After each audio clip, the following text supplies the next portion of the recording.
Good to be here on this Wednesday, day before the NCAA tournament, and all kind of stuff floating around out there. We'll get with John Shipley of Jaguars Report, or the Jaguar Report. They've been very active. Ben, I know that you can go back and forth over whether it was smart money or just money that they spent, right? I mean, you could go back and forth. Did they spend it on guys that made them really, really better, or did they just throw money at people, and that's what they got? We'll talk about that with John Shipley. Also, Roddy Jones, former Georgia Tech running back, ACC Network, ESPN. He will join us. Georgia Tech has their spring game tomorrow. A lot of new faces in and out of that program. What is he looking for out of that spring game tomorrow night? Also, D. Orlando Ledbetter, AJC.com, will join us. Saw a report earlier today. It was not from D. Orlando, full disclosure, Ben, but somebody said the offers out there for Deshaun Watson are aplenty, and apparently the Falcons have the best on paper offer on the table. What the heck does that mean? We'll talk to D. Orlando Ledbetter about that. Also, David Waters, as you have the Billy Napier era officially getting underway there in Gainesville. What does that mean for the folks there in Gainesville? David Waters will join us with Gators Breakdown. And Chris Rim, AtlantaFalcons.com, will join us. He was in Athens for the Georgia Pro Day. Apparently, Nakobe Dean did not go well, was reportedly hurt. Still worked out anyway. Maybe a big mistake there, but Ben, it has been a wild couple of days this week. We knew when the MLB players and league got together and said, we're good.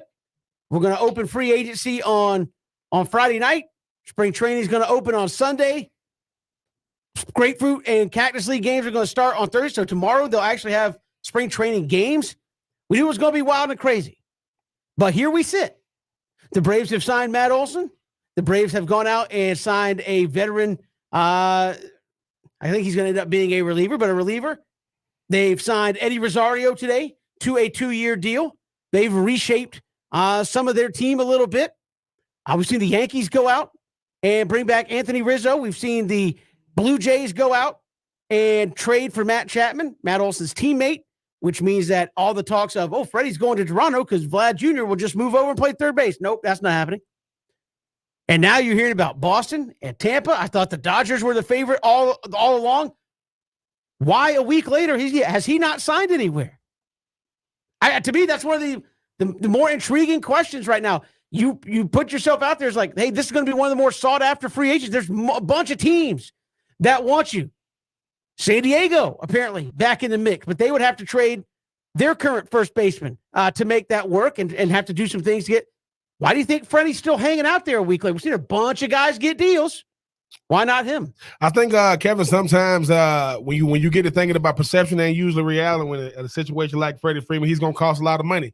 But as we mentioned, while he's waiting, guys, I mean, these positions are getting filled. They're not going to bring in 2 first basemen. Once they get a guy, they're going to move on. Obviously, the Yankees were at the top of everybody's list because they're big spenders. The Dodgers, because they know how good of a player he is, playing him, seemingly every other year in the playoffs and obviously during the regular season. But Kevin is getting, Harrison with the Blue Jays. Now you're talking about Tampa Bay Rays. He's going to have to end up going to whoever's left. And he's probably going to end up – Freddie Freeman was on a Braves team that was really, really bad. They went through the rebuild. Obviously, you see where they are now. He's going to end up getting everything he wants but a contender. He's going to get his money, and he's going to be saying to himself, you know, really, really good right now? That would be Alex Anthopoulos. He's looking really, really, really, really good right now because he was able to go out there, get the guy – because obviously going into it, you was able to get the guy you coveted. Now, Matt Olson, I mean, he's in Florida. He's taking live swings. Exactly. Rosario, I mean, because and that's another thing, too, that we were saying, who do the Braves bring back? Is it Peterson? Is it Rosario? Is it Soler? But obviously everybody thought you wanted to be Soler because of what he did, obviously, in the World Series. Rosario was balling, too. So you got one of the 3. You wish the other 2 nothing but the best. But, Kevin, this is highly unusual. Because the thing about being a coveted free agent in any pro sports, you're usually the first domino. You're the first one to go, whether that's NFL, NBA, NHL. This is peculiar right now because the thing about Freddie Freeman is now whenever he does sign, because they got to wait, right? The reports ain't gonna tell you what really stalled all these deals. But once he signed, they're gonna say, okay, that's why. Because obviously, Kevin, people are going to be looking at is he wants his 6th year. We know that. But, Dodgers, I don't know. Yankees, that's off the table. Now you're talking about the Tampa Bay Rays. somebody's going to get the best first baseman in baseball. When they get him, I mean, it's still yet to be seen. Here's an interesting thing. 22 minutes ago on Twitter, Jim Bowden, former Major League Baseball executive, does a lot of MLB radio work, things of that nature, just said multiple executives believe that Freddie Freeman and his representative may have overplayed their hand. So it'll be interesting to see his final contract, Rays, Dodgers, Padres, Red Sox. If Freddie Freeman signs a deal that is remotely close, no, I'm just saying, if Freddie Freeman signs a deal that is remotely close to Matt Olson, there's going to be a lot of people saying, Freddie, you messed up. Yeah. Because obviously we see what the Braves were willing to do for Matt Olson. Yes. And again, I'm not mad at Freddie, and I'm happy about Matt Olson. Trust me. If Freddie is going to go elsewhere, the Braves did a wonderful thing. But I think a lot of Braves fans will turn from, why are the Braves so cheap? Why is Liberty Media not ponying up to the table? Why is Liberty Media holding on to all their millions that they make in profit? If Freddie signs for what the Braves gave him, it's not going to be Liberty Media's problem, because obviously the Braves were willing to spend that money. That's going to be a Freddie. What'd you do? Did you get greedy? Did you get out there thinking I'm going to be? I mean, as you said, Ben, the first offer the Braves said to Freddie Freeman at the end of the season was, Paul Goldschmidt's the highest paid first baseman in the National League. Here's our offer. You're going to be paid more per year than he is. So you'd be the highest paid first baseman. Nope, not going to do it. Okay. So now the Braves have gone. I think it's very interesting that teams are moving on, right? We played a waiting game. Because, Ben, as you know, contract negotiations like this are high stakes poker, right? I mean, I don't know what the parallel would be in the National Football League, but you have a highly sought after first baseman who wants X amount of money. Teams are going, man, I don't think I'm going to get him. Okay, I can't wait. Go ahead. We're going to bring in somebody else. The Yankees. If anybody's going to spend money, it's the Yankees. And they said, you know what? If he goes to the Dodgers and the Braves just made their deal, we're going to be left with a first baseman that we're not too excited about. Anthony Rizzo, 2-year deal. Come on back. We'll give you $20-something million. Done. All right, now you're like, what about Tampa Bay? Exciting young team. A lot of sons of Hall of Famers on that team. A lot of great talent. Vlad Guerrero over here taking reps at third. Wink, wink. Is he going to move over there to third? What's Freddie going to do? Blue Jays trade for Matt Chapman, all-star third baseman out of Oakland. Can't wait. Okay, so that moves what? I mean, it is a high-stakes poker game, and right now you start looking at it and saying, uh-oh, Freddie, did you mess up? Because I am stunned, Ben, that we're here a week since teams have been able to offer deals that he has not signed somewhere. With this, I mean, even coming out, there's been a few teams that have been hitting on the cheap, the Reds, the A's, but by and large, you're seeing teams go out and make moves. Milwaukee spent money. Seattle's spending money. The Cubs are spending money. The Mets, Lord knows, are spending money. Everybody in the National League East is spending money. The Marlins spent money before the lockout. The Yankees spend money. The Red Sox spend money. The Dodgers spend money. What? And nobody signed Freddie Freeman? Like what? Like what's going on here? That to me, that is amazing. That in the first week of this thing, that he has not found a deal. And as you said, the timetable has shrunk here because they came back last Friday with a deal. Spring training start Thursday. Games start tomorrow. And you got, 3 weeks until the regular season? You need as many hacks as you can get. So obviously a lot of players are probably out there going, get me in a camp, man. I don't want to be sitting here March 20th, March 25th going, I don't have a team yet. I got a week to get ready. No, get me in. And a lot of teams are doing that. Really surprised Ben he's not signed somewhere. When Alexander Anthopoulos decided to offer Freddie Freeman the most money ever given to first baseman, people thought that he was lowballing him, Kevin. And right now, think about what that's doing for Freddie Freeman now. Because he's not on a team will go say, look, do you want to play or not? We want to bring you on, but that's leverage for the team he's going to. All your leverage and negotiations are going away. It really is. And this is the thing too, Kevin. Just say Freddie Freeman does sign something remotely close to what, the Braves were offering him. That makes Alexander Anthopoulos look even better because he goes, look, man, I got to put together a franchise. The one thing I can't have this franchise is in limbo. Can't have them in between. We Ronald Acuna Jr. is back. Hopefully get a healthy Mike Soroka. He was able to re-sign, Rosario. You got some big-time pieces coming back with Dansby and Ian Anderson, Isaiah Alvarez, and so on and so, Marcelo Zuna. So you got a pretty nice roster, an incredible roster. To compete, you got to think about winning that division again for the 5th straight year before you even think about the Dodgers and the Yankees. And I get that. But now, Kevin, when you talk about a guy like Freddie Freeman, sometimes, right, Your agent is not your best friend because they say, man, you're going to get it. Now all those things we said, how much are people saying, hey, as good as Freddie Freeman is, look at that team was around him? Because they ain't going to discount that. And Freddie Freeman is the best first baseman in baseball. How much did that cost? I don't know. Because wanting 160 million or 70 million, and just because you put it out there doesn't mean you're going to get it. There was people talking about, well, why would Mike Trout get it? Mike Trout has been the face of baseball since he got there. Why would Bryce Harper was been the face of baseball since he got there? When you are one of these faces, I control my dollars. Freddie Freeman was the best player for the Braves. He was not one of the faces of baseball. Well, Cody Jr. gonna be that as long as he stay healthy. So now, Kevin, Addison Anthopoulos, no matter what Freddie Freeman does at this point, man, he gonna still look good coming out of this thing because the Braves are in camp. Now he's just adding pieces. Freddie Freeman doesn't know where he's gonna be. So we'll see. We still wish Freddie the best, but now, Kevin, like I said, people was thinking, oh, I kept telling BJ, they're lowballing him. No, dude, you're not reshaping the market at the first baseman position by giving the guy 160 because you can't do that. Like, you can't do that. The only people who reshape the market are out of this world players like a Tatis, like a Mike Trout, like a Bryce Harper, or pitchers. If you ain't first baseman, a $200 million first what? I don't think I'm gonna ever see that, which who knows, but unless Tatis want to play first base, I'm just saying you're not gonna see that.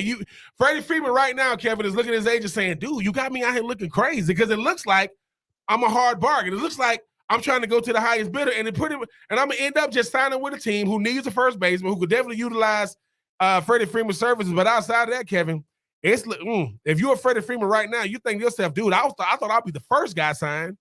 I might be one of the. I'm going to be a part of the second wave, and I was the most highly sought after, free agent in this free agent cycle. Yeah, very, very interesting to see how this plays out with Freddie Freeman. Again, I'm stunned given all the talk about 6 years and all the teams that had interest that he has not signed anywhere yet. And again, Grapefruit Cactus League games start tomorrow and Friday, all around spring training. So gonna have to get in there somewhere pretty quickly. I still think maybe the Dodgers is going to end up, but again. The Dodgers got plenty of money. What is he going to get that much better of a deal from Tampa Bay, notoriously kind of in the Marlins fold, where hey, we get good and it's time to pay you? We'll see you. Like I'm saying, that's kind of their MO as well. It's like you're going to get that kind of money from Tampa Bay. If he does, more power to him. But I'm stunned that this has played out as long as it has. We got more to come. John Shipley, Jaguar Report, will join us when we return. They've been extremely busy. Are they throwing it in good places, or are they just throwing money around? We'll talk to him next. It's 3 and Out, Southern Pigskin Radio Network.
Good to have you here, 3 and Out on this Wednesday. Kevin Thomas, Ben Troop, glad you're making us a part of your day. Jaguars have been big spenders in free agency. Have they put it in good spots? Our next guest will help us out with that. John Shipley, Jaguar Report here on SI, joining us here on 3 and Out. John, welcome to the show, man. How are you?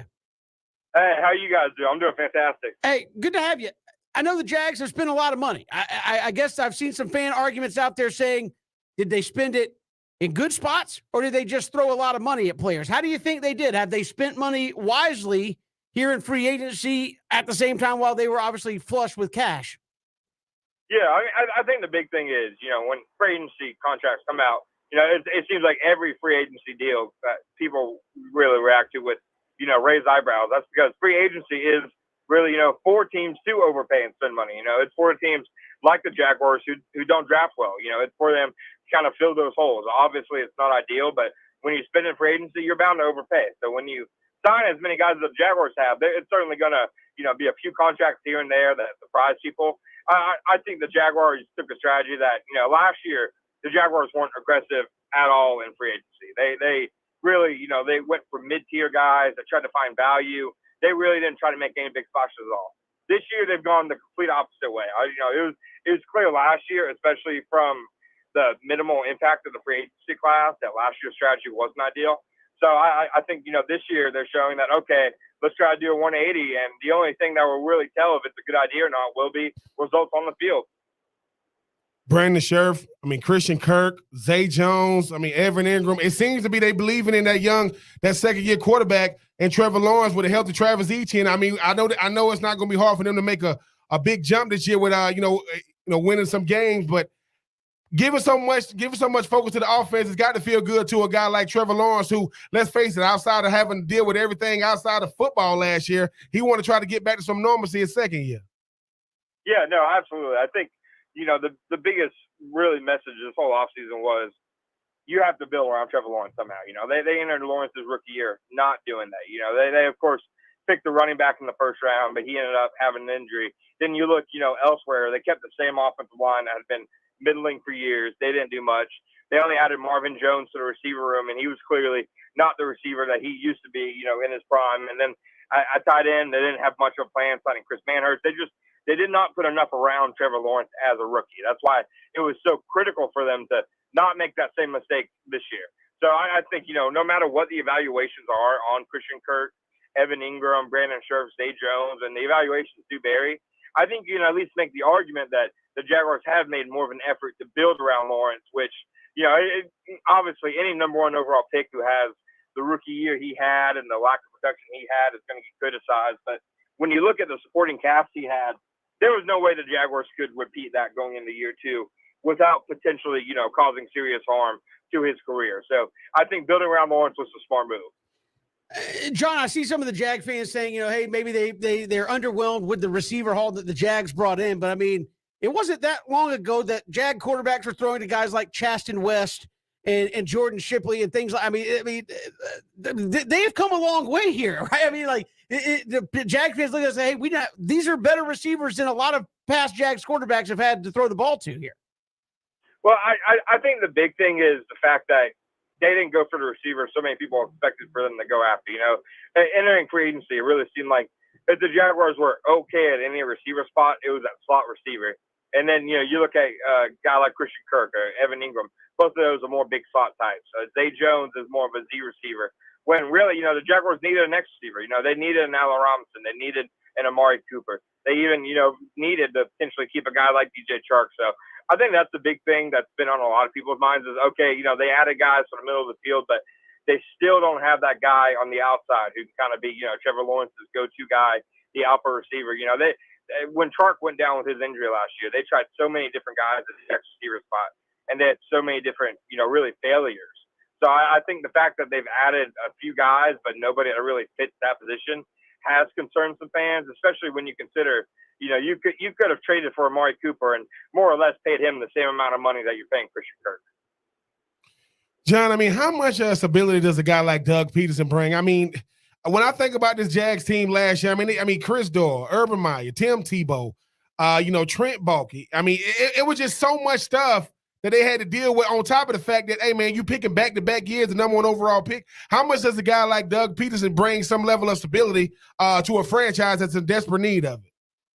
Oh, I think he brings a ton of credibility. I think, really, when you look at him compared to Urban Meyer last year, both, as an in-game coach, off the field, just, really as a leader who you can respect and, buy what he's selling, I think it's a complete, 180 turn. I think, Meyer was, in my opinion, the worst head coach in NFL history just because he looked so unqualified every single day for the role from a leadership standpoint. Whereas Peterson, I think, really is that leader of men, that culture builder, that program builder that, teams try to find. I think, you can look at what he did in Philadelphia and you can argue about the results, and about how it ended. But at the end of the day, it was clear that locker room loved Peterson. And that's something the Jaguars need. Their organization needs somebody with credibility, somebody who you can respect, somebody who the league can look to and respect. When people around the league looked at the Jaguars last year, they laughed. Like nobody respected the Urban Meyer Trent Baalke duo with the Jaguars, and nobody in the league did. But now that you have Doug Peterson, people respect Doug Peterson. And I think getting that respect and credibility is a big thing the Jaguars need to do. John Shipley, Jaguar Report, joining us here on 3 and Out. So, John, obviously, given what they've done in free agency, what does that signal to you is about to happen here in the draft for Jacksonville? Is it Aiden Hutchinson? Is that a okey doke smoke screen? They go somewhere else? What are they doing here in the draft? I think Hutchinson needs to be the obvious pick at number one at this point. He's somebody who I have, personally graded as the number one overall type player. But when you look at all the moves they've made, I mean, they've put big money into left tackle. They put big money into right guard. They drafted another tackle, number 45 overall last year. They still have a need at another guard spot, but I just can't envision them taking a player at number one overall and putting him at guard. That doesn't seem like anything an NFL team historically does. So I think when you look at all their moves and the fact that they've made 8 major moves in free agency, if you count the Cam Robinson tag, and none have been a pass rusher, I think to me it's obvious that Hutchinson is the leading candidate to be the number one pick, and I don't think that changes. John, with all the moves that they make, assuming that Aiden Hutchinson is going to be the guy, they're going to be able to address some other needs in the draft. I know they got to deal with those Titans in the division. Who the Colts don't even have a quarterback. Deshaun Watson seems to be moving on to anybody other than the Texans. How soon can this still very, very young Jaguars team compete in the AFC South for 2022?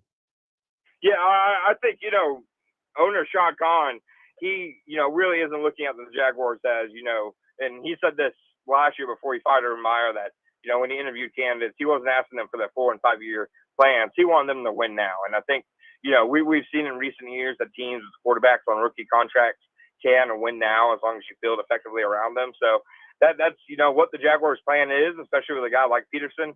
I think, it really depends on what the Colts do at quarterback. I think a guy like Baker Mayfield might make a lot of sense for the Colts. I'm not sure if that, really swings anything in the Colts' favor in terms of the division. But then, you look at the Titans who have lost pieces and Tannehill took a step back. You look at the Texans who the Texans did beat the Jaguars twice last year. But, at this moment, the Texans, don't really look like that much of a formidable opponent. So I do think there's an outside chance the Jaguars can contend for the AFC South title. It's just they have such a long way to go compared to where they've been that I have a feeling it could be more of a wait until next year type thing, where this year they at least look more competitive, more respectable, and then next year they start actually competing for titles. John Shipley, Jaguar Report, our guest here on 3 and Out. John, we appreciate the time. Thanks so much. Hey, thank you guys. I appreciate it. I appreciate it. John Shipley joining us. Jag's been very active so far in free agency, and certainly the fan base ready for the Jags to build around Trevor Lawrence, and they've been doing that. Yeah, Kevin, I mean, we knew that the Jags were going to be big spenders, even though the Colts had the most money, I think, going into free agency. I mean, Christian Kirk, Zay Jones, Evan Ingram, you're talking about Scherf and those guys. They definitely loading up on the offensive end. Aiden Hutchinson is I thought that Aiden Hutchinson was going to be the number one overall pick once they franchise Cam Robinson. That's what kind of signified it to me. Evan Neal was no longer going to be in the running. I do believe it. I do agree with Shipley when he said you're not going to get an Evan Neal and move it, the number one overall pick and move him to a position he's never played. Not going to move him to guard. But Kevin, I mean, Jaguars, they trying to look the part. I don't know if they're going to be the part come this fall, but right now they seem to be believing And Trevor Lawrence, they're giving him a lot of weapons. I know BJ will appreciate they got a real tight end. His last name is not Oshak Hennessy. His last name is Ingram. First name Evan. Former first round pick out of Ole Miss. He's down there on a 1 year, $9 million deal. Zay Jones and Christian Kirk, boy, $18.5 million. They're going to throw him the ball a lot, whether he's open or not. But we'll see what these Jags do. But right now, Kevin, they don't mind opening up that pocketbook. Absolutely. Hey, we got more to come here on 3 and Out. We'll come back. Roddy Jones, former Georgia Tech running back, ACC Network, ESPN. He will join us, and we'll get a look at the new look. Jeff Collins squad. A lot of new faces in and out of that roster. New offensive coordinator in there as well. What to look for at their spring game coming up tomorrow. He'll join us next. 3 and Out here on the Southern Pigskin Radio Network.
Good to have you back here on this Wednesday. Kevin Thomas, Ben Troop, glad you're making us a part of your day. Spring game coming up, I believe, tomorrow for Georgia Tech. Joining us here, I see him, ESPN college football analyst, ACC Network, former Georgia Tech running back Roddy Jones joins us here on 3 and Out. Roddy, welcome. How are you? I am great, guys. I appreciate you having me on. How are y'all? Hey, doing fantastic. And I know interesting spring here for Geoff Collins. The schedule is still tough. That didn't change, but so many new faces, not even just with the coaching staff, but you've had a lot of guys transfer out. They were big players in the transfer portal, bringing guys in. I mean, this could be like a little get-to-know-you session coming up tomorrow for Georgia Tech fans and their team here. Yeah, and I think that's a lot of the reason they decided to go earlier. It's a new offense with Chip Long. They're going to tweak the defense a little bit from what it was a year ago. So I think they wanted to get in there and start coaching these guys and be able to go through the film and get healthy through the rest of the spring so that they can really hit the ground running come fall camp. And you mentioned some of the guys coming in. I thought they did a really nice job of getting some pieces that I think can be impactful in Chip Long's system in the transfer portal. So, the ultimate thing, this is the season of hope. So you're looking at things and being positive. We'll see how it turns out. But I think Georgia Tech fans are going to get a chance to see some of those guys that they're maybe not familiar with. Luke Benson, Hassan Hall being the primary ones that are players that have proven that they can play in the ACC. And I think they're going to like what they see tomorrow. Right. Obviously, everybody expects Jeff Sims to be QB1 coming out of going into the spring and going into the fall camp. But, Zach Gibson, I mean, transfers in. And I know they're not going to say it to the media, but behind the scenes, he wouldn't have transferred in if he didn't think he had a legitimate shot to go out there and compete in the spring, right? Yeah, I would say that's true. And they've given him an opportunity from what I've heard. But I mean, having talked to the coaches, both somewhat on the record and off the record, they talk like Jeff Sims is the guy. They talk like in order to be their best, Jeff Sims has to be the guy at quarterback. And so all of the energy and focus,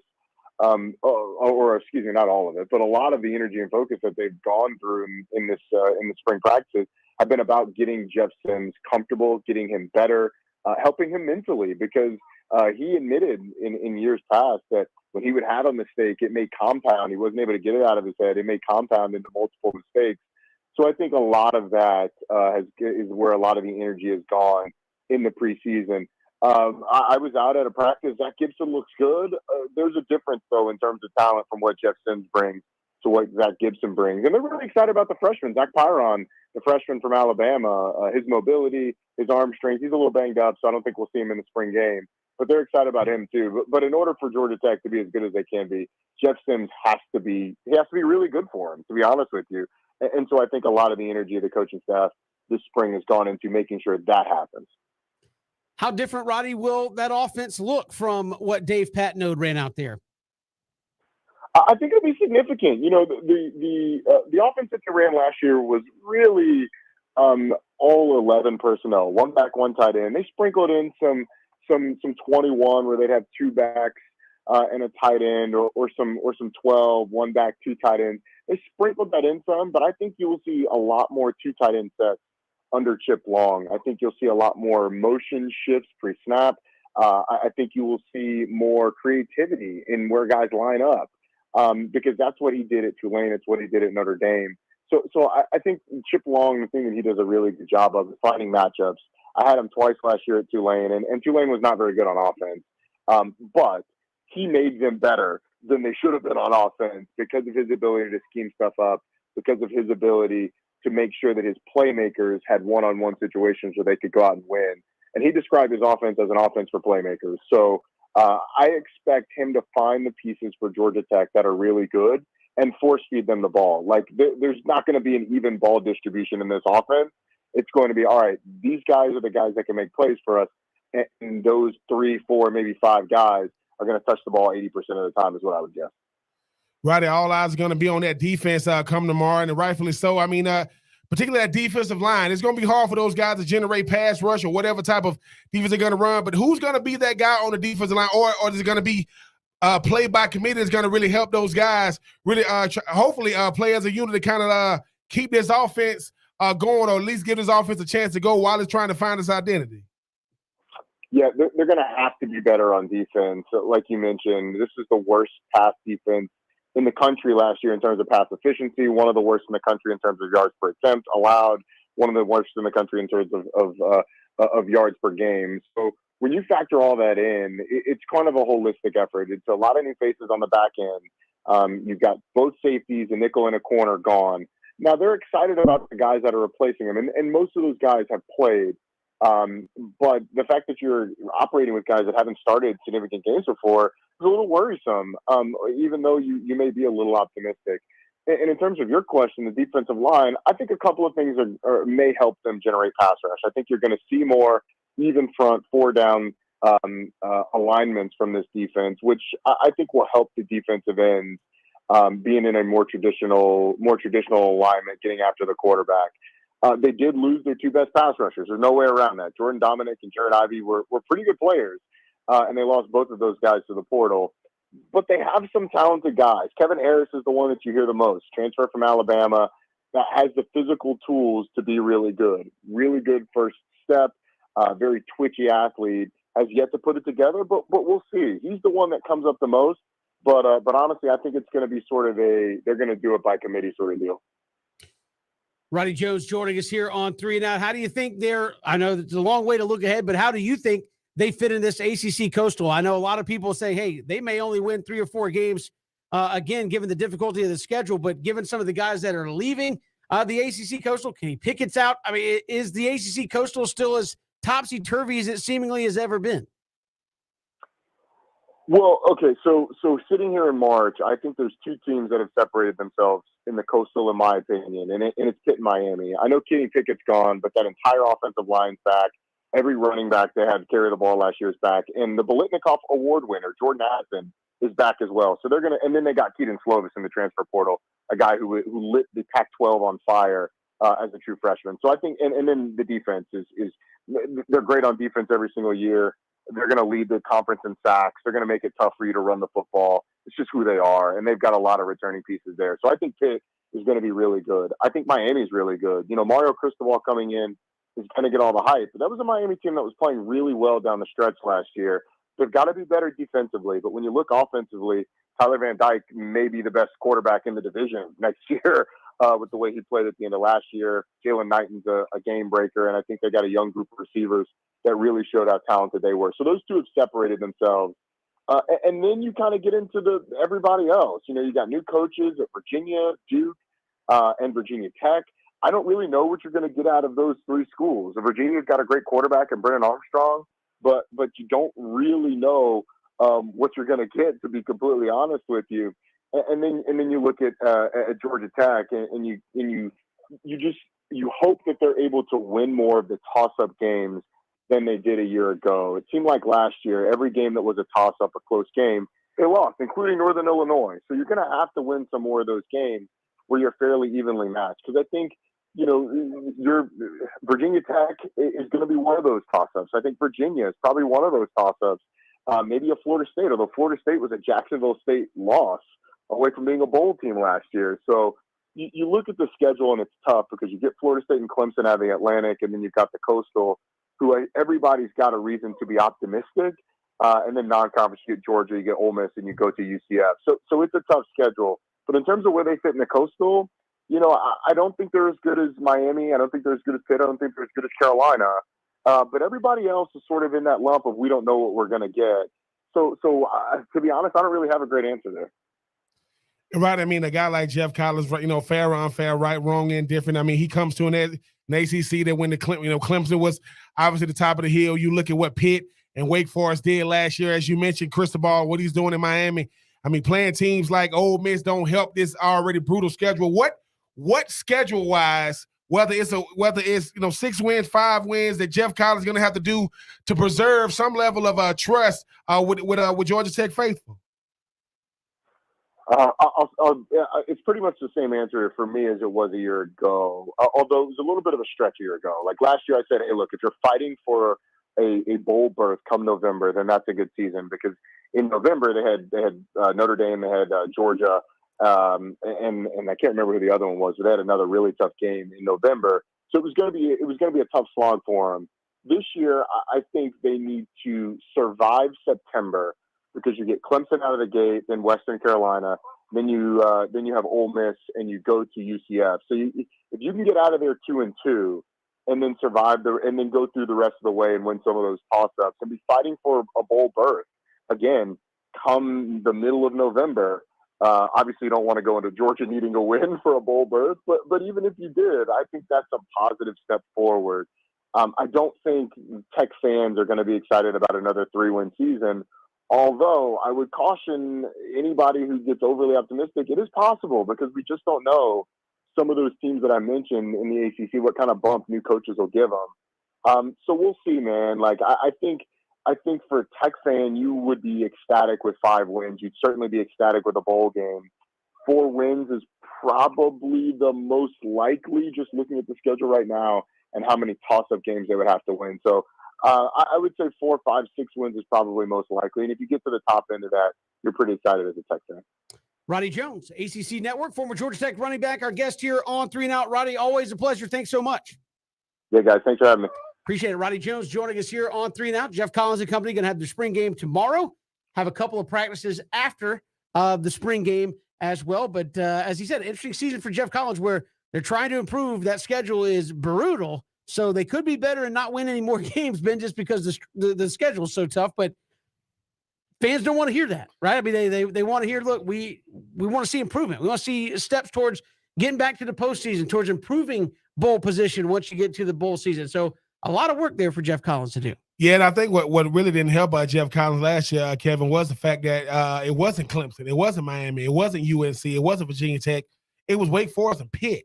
Nobody saw them having the season they had last year. No, obviously not superpowers in the ACC. But if it would have been Clemson, everybody would have been, okay, it's Clemson. If it would have been Miami, all right, boom. But the thing about it is you saying to yourself, hey, man, you know how it is, Kevin. We live in a perception-driven world. Georgia Tech saying, well, look, we could do what Pitt did.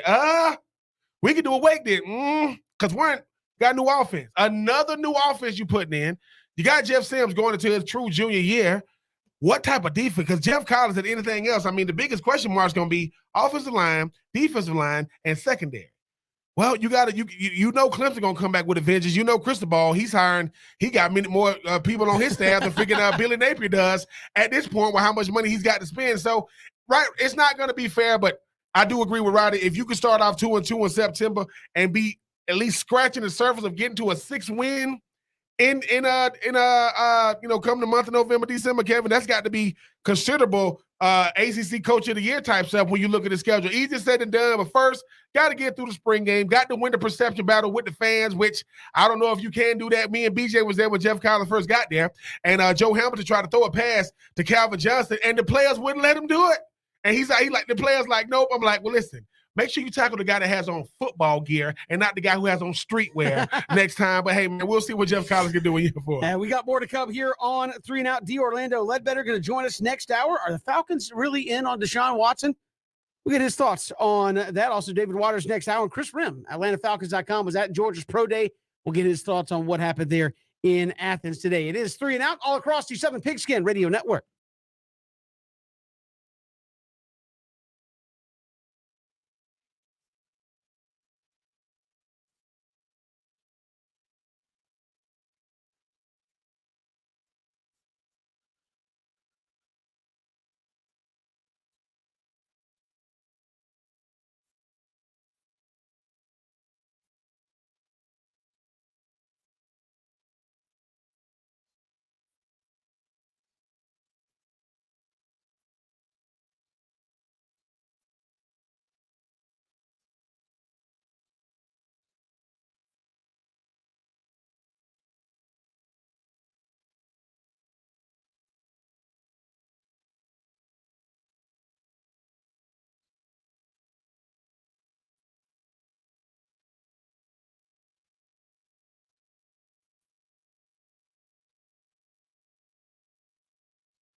Good to have you back here, 3 and Out on this Wednesday. Kevin Thomas, Ben Troop. Our bracket challenge presented by Coach's Corner. Ongoing. You have until noon tomorrow when that first game tips off. Get your bracket in. Winner, 70-inch TV, wings for a year from Coach's Corner. So a couple of prizes out there for you just for signing up and getting involved. So go ESPNCoastal.com, click the link, and you can fill out your bracket and play along with us. And the best bracket going to win a tremendous prize. I have not put mine in yet. I'm waiting to see who actually gets in the tournament tonight. Is Christian in here? See who gets in the tournament before I fill mine out. But I'm Kevin can't stand there. the play-ins. I ain't with the play. Why do we make the lowest tiers team do the play-in? Make a higher tier team do a play-in, because you made the tell when I finally make it to the tournament. Hey, listen, we know you've done everything you can, and it's the only time you're gonna really get big time exposure. But you got to play one more game. Here you go, Texas Southern and Texas A&M. You get to play again. So we can claim one of y'all got to win, and then you get Kansas. Yeah, it's University of Nebraska. No, but they're in Idaho though. What? Yeah, it's like I know it's confusing. No, Kevin. I mean, listen, best time of the year. Obviously, you look at how much sports just dominate the news now. But hey, man, the round of 64 is upon us. In the NCAA tournament bracket, Kevin's theory is wait on everybody else to get theirs in. Yeah, hack into their system, see what they got, and make sure he does that. You go with that last best gut reaction, put the bracket in. So go to ESPNCoastal.com, be a part of our bracket challenge presented by Coach's Corner. Great prizes to the winners there of our bracket challenge. A 70-inch flat screen and wings for a year there for Coach's Corner. So I encourage you to go sign up, fill out your bracket. Doesn't cost you anything to do that. Just go ahead and fill it out and get involved in that bracket challenge. We've got much more to come here in hour number 2. We're going to take 3 right around the corner. A lot of topics to hit on there. D. Orlando Ledbetter going to join us. Are the Falcons actually interested? Are they actually a legit landing spot for Deshaun Watson? We'll ask him about that. And who the heck's going to catch the ball? Because right now, there's nobody out there. Like literally. Even if it's Deshaun Watson, Matt Ryan. Hike, throw it. Hey, there's nobody standing there. We'll get to that with D. Orlando. David Waters, Gators Breakdown, will join us next hour as well. This is 3 and Out all across the Southern Pigskin Radio Network.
It is 3 and out.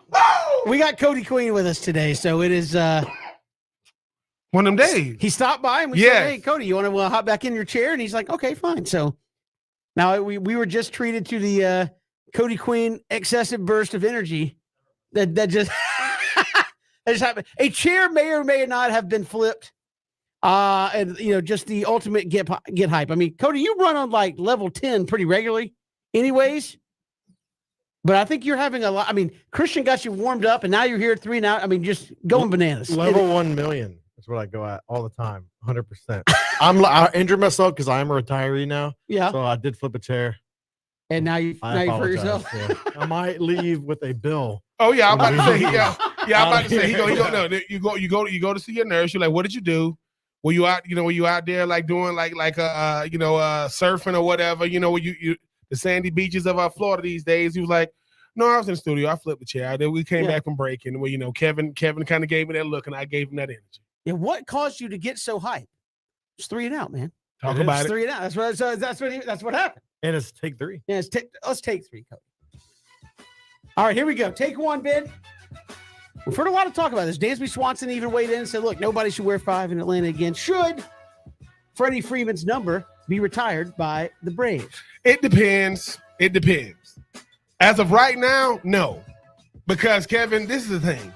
I believe that the Braves are about to go on a run, and they got A1 Ronald Acuna Jr., because I got to say this. Retiring numbers, that's not something that just happens. Like, there are a lot of good players. Sure. Incredibly good players. Pretty soon, Kevin, everybody going to have to wear, 96 and 98 because so I would say, is Freddie Freeman retiring his number worthy? Yes, but it's like the Hall of Fame. Bunch of good players. The Hall of Very Good is packed. I think they called me. Hey, man, you want to be in the Hall of Very Good? Yeah, you must have got the wrong number. But as of right now, Kevin, I would say no because that's prestigious, man. Now, if he comes back, finishes his career as a Brave, does the walk-off, maybe. But right now, Kevin, I think that Dansby Swanson understands that, hey, man, Freddie Freeman has meant a lot to this organization, but retired numbers, that's hard. It's an emotional thing. I mean, it really is. I would say no on the Freddie Freeman, and it's not because he's not a great player. Yeah. But you look at the guys who are out there. You got your Tom Glavines, your Greg Maddux, your John Smoltz, all guys who, won Cy Youngs, 300 wins on some of them. They're in the Baseball Hall of Fame, and they spent a large majority of their career with the Atlanta Braves. Now, Freddie Freeman may very well do that when it's all said and done. Bobby Cox, 20-plus years with the organization. I think Phil Niekro out there, long time. Obviously, Hank Aaron, long time with Milwaukee and the Atlanta Braves. So Eddie Matthews, long time with the Milwaukee Braves. I mean, these are guys that spent, virtually their entire career with the Atlanta Braves. When it's all said and done, I mean, and we don't know this, but Freddie Freeman's played 11 seasons in Atlanta. If he gets a 6-year deal or a 7-year deal, he could potentially play almost as long somewhere else as he did with the Atlanta Braves, especially if he wants to play until he's like 40. He could play 8-9 years up until he's 40, and that will be almost the exact same amount of time as he spent with the Atlanta Braves. I think it's in the moment, the emotional thing to do. But I think if he ends up playing 8-9 years with somebody else, yes, he will have brought you a World Series. Dave Justice also brought you a World Series, and his number ain't out there. Nope. And So- David Justice is beloved. Yeah, I mean, Dave Justice, home run in the World Series. Come on. And I think that was a 1-0 game. Dave Justice, home run. Actually, the one home run that helped you win the World Series. So I would say no. It feels the emotional thing to do. It feels like the right thing to do in the moment, but no, I'm not retiring number 5. But quick subtext to that. Are you more about statues or jersey retirements? Like, are we going to end up with a monument park? I would always go statues because because it's the thing, Kevin. Not everybody's going to go in the stadium, right? You may be around the stadium, right? Just because and the thing is too, right? It's just neat. Like, this is the thing. If you're at a stadium, are you really looking up and around? You're not doing that. Somebody got to say direct your attention to, outfit, in the center field. No, a statue means that's bragging rights forever. Nick Foles has a statue outside of Philadelphia Eagles Stadium. You know who doesn't? Donovan McNabb, Ron Jaworski, Randall Cunningham, Carson Wentz, Michael Vick. Vince Young. These are the guys that just played quarterback there. Nick Foles. Nick Foles has give me a statue all day. That's bragging rights. That means I don't got to go in the Hall of Very nothing. I got a statue. Deal with that. And then because they're not gonna commission somebody to make those statues for just like everybody. And I ain't gonna lie to you though, Kevin. If I'm being honest too, I would now if I had a statue, I'm gonna just go ahead and put it out there. Would I pay somebody to go out there and kind of like disfigure a little bit? Like, what are they? What? Look at this. Because you know what they gotta do? They gotta do it again. They gotta get it all out. We're gonna keep doing it until we get it right. Hey man, look what they did your statue. These people just don't appreciate great. Appreciate that, homie. Moving on. Take two. Which team has improved the most through free agency in the National Football League? And there has been a bunch. Ooh, for me, oh man, which team has improved the most? In the Wow. in the AFC West has been out there making moves. I would say Chargers. I mean, the Chargers went out. They re-signed Mike Williams. They re-signed. They added Khalil Mack. I mean, they gonna be. Listen, the Chargers gonna be hurting people, and I've heard some rumbling that the Chargers might be in line to get Tyrann Mathieu. Now you're talking cheap. Because they already got Derwin James, they already got Bosa, they already got Herbert, they already got Keenan Allen. I would go to Chargers. Now Russell Wilson definitely helps them. I'm not saying the Denver Broncos didn't get better with Russell, last name Wilson. But I just think that for me, look, I care about the people who chase these quarterbacks. Hey, the Both Broncos is a are problem. also okey-doking the Cowboys out there. Oh yeah. Now, Mr. Randy, listen, Mr. Randy Gregory, he deserves a statue. And I don't know where he would put it. They sure as hell gonna let him put it outside of Jerry's world. But I will say this though. What Randy Gregory did is called a smart business move. Right? People say he owes some. I don't owe Jerry Jones nothing. Jerry Jones makes business moves all the time. Jerry Jones got rid of Amari Cooper. Oh, that's a smart business move. Jerry Jones kept giving money to Tony Romo. To him, that was a smart business move. Tony Romo and Mrs. Romo loved it. The rest of the NFC East said, please keep giving it to him because y'all sure as hell ain't going to win no playoff games with no Tony Romo. But for me, love Russell Wilson going to the Denver Broncos. That shook up free agency for me. But with Khalil, return of the Mac went to the Chargers with him and Bosa, Derwin James, and you re-sign Mike Williams, giving them Chargers, man. That defense is going to be hurting people in 2022. And speaking of now guys who are free agents as of 10 minutes ago. Did you see this, Ben? What? Your Tennessee Titans releasing Julio Jones. What the? Hold on. Yeah. Oh, now, Kevin. They are planning on releasing Julio Kevin, Jones. think about this. Terry Fontenot. Please pick up the phone. Julio still got his crib in the ATL, a Flowery Branch. Kevin, wouldn't that be crazy if you can get Julio back in Flowery? Now we ain't got no money, Julio. Now ain't no cheese.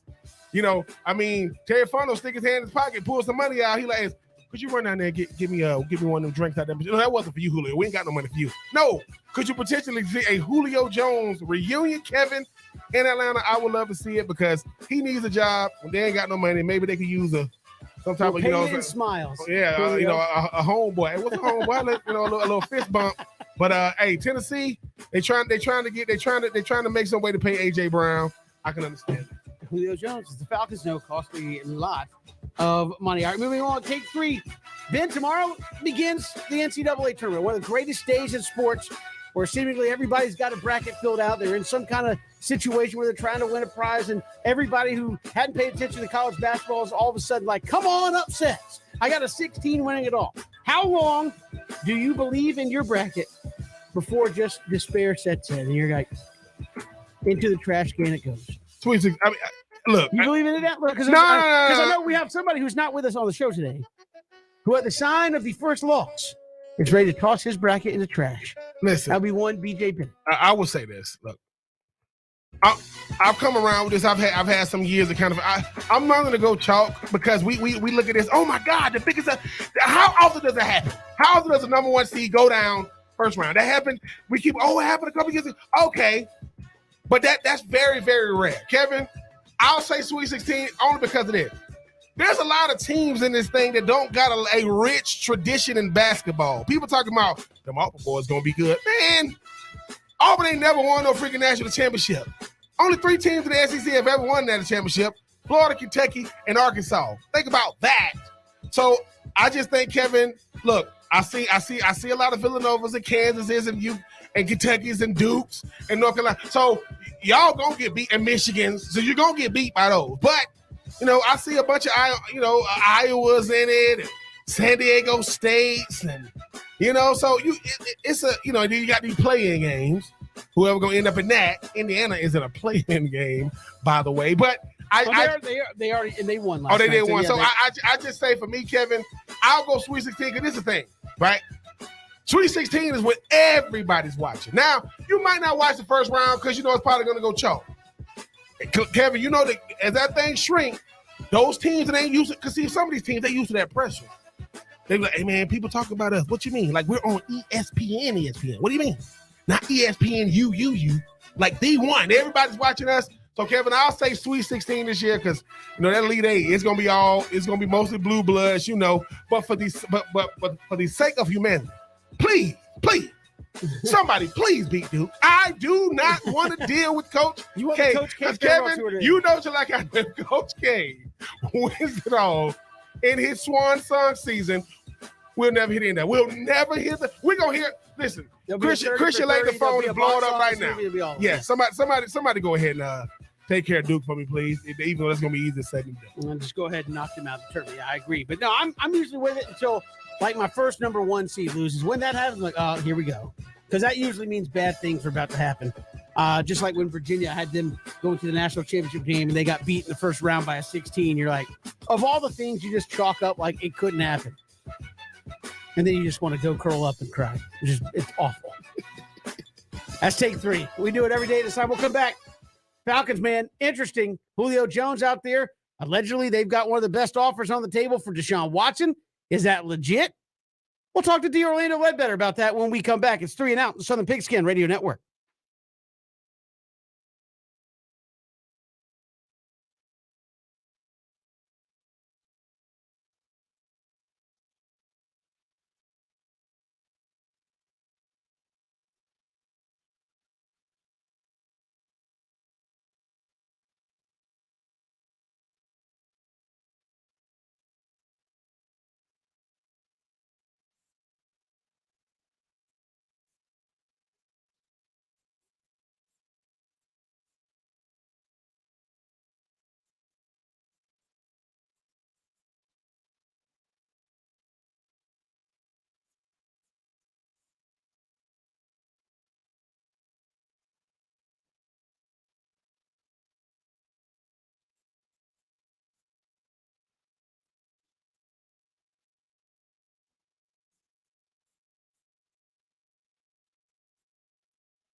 Good to have you along here. 3 and Out on the Southern Pigskin Radio Network. Kevin Thomas, Ben Troop, glad you're with us here on this Wednesday afternoon. Of course, free agency has been wild in the National Football League, and trades, and the Falcons, man, here recently been linked to a lot of things, but haven't reportedly had a lot of money to spend. Here to help us out with some of that, D. Orlando Ledbetter covers the Falcons here at AJC.com. Daryl, welcome to the show. How are you?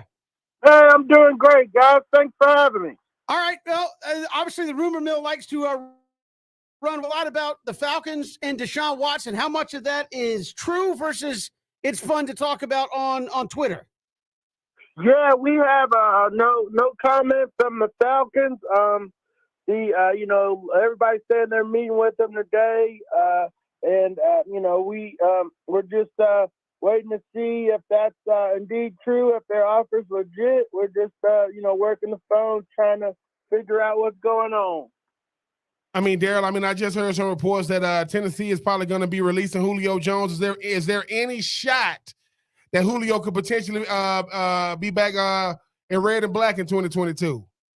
No, he burnt those bridges, by asking for the contract sweeteners 2 years in a row. Once Matt Ryan's deal got signed, the 6-year, $150 million, that seemed to rub Julio the wrong way. And he hasn't been able to be healthy the last couple of years either. So, but I think he left too many people with bad feelings in the building. He's not going to be returning here in his future NFL career. Now, I know on a lesser note, we did. It's in our system. I'm waiting for him to publish it. But long snapper Josh Harris is headed to the Chargers with a big $5.6 million deal for the Pro Bowl long snapper. Daryl, where do the Falcons sit here? Because obviously you're hearing, Deshaun Watson. You're hearing, obviously potential guys out there. I mean, how much money do they have to spend right now to go out and improve their football team? Well, they won't have a whole lot. Well, it's a couple scenarios, and it was pointed out to me that one involves whether they sign the restructured contract with Matt Ryan. It hasn't been filed with the league office. That gives them one set of numbers. Puts him at $36 million at the salary cap, which given all the other deals, would give him about 27.5 to cut Tyler Davidson, redid Jake Matthews.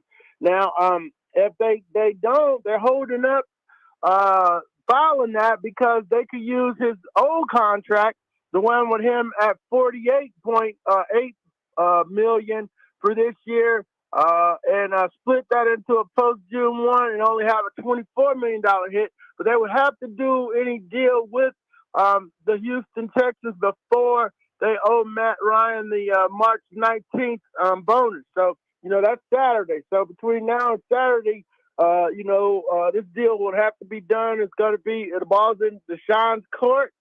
He has a no trade clause.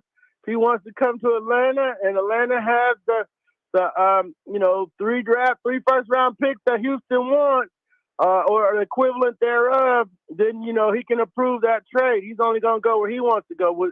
He picked the Saints over the Falcons. He grew up in Atlanta, Gainesville.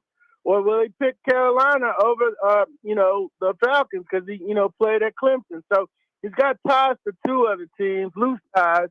And so we'll just see if he picks one over the other. I think Cleveland's out, and they might be the best team in the bunch. But, Baker's had his farewell, and Jimmy G is being linked to them now. So a lot of quarterback talk going on today, and everybody's loving that around the National Football League. And Darren, when you think about this Falcons team, I mean, assuming that Deshaun is probably going to go to New Orleans or maybe Carolina because they just got better rosters, how much more pressure is that going to put on this incoming rookie class to have to come in and be key contributors for the Falcons? Oh yeah, that was already going to be the case because they weren't going to sign anybody in free agency. They were already talking about value guys, and I got the list of guys that were playing a lot last year that are out on the street. So, the rookies are going to have to come in and contribute. That's still going to be a lot of pressure on them. And the more pressure is going to be on these guys last year. They played a lot and didn't do nothing. They just didn't, except for Kyle Pitts, and he only scored 1 touchdown. But Richie Grant was playing nickelback. The linemen couldn't play, or they were getting a lot of action. They're trying to give the Dolman the job next year. On the game, was on the field, didn't do anything. He'll look good. So that those guys got to make that first year to second year leap, and then these first year guys got to come in and play. And then when they're third and second year guys, maybe they're good, and the Falcons have a team. D'Orlando Ledbetter joining us here from the AJC, covers the Atlanta Falcons. Daryl, and maybe you can make Falcons fans feel better. Who's catching the ball for the Falcons right now? That's funny. Kyle Pitts, that's all you got. Kyle Pitts, they gave a tender to Olamide Zaccheaus. You got Mike Davis. You got the Hanson kid from the Jets. I did a thing on the wide receivers. There's only 3 under contract, and then the restricted offer to Olamide. So, they got to get some ball carriers and yackers is what they call them, people that can get yards after the catch as they currently are situated. Daryl, how many years? This is probably going to be the last 1, maybe 2 years left of Matt Ryan's career. You just talk about him having Kyle Pitts and a couple of guys that's definitely not number 1 receivers left. Like, how many years away is this Falcon team even put in a position to even compete in the NFC South that's just brought back Tom Brady and looks like fixing to add Deshaun Watson?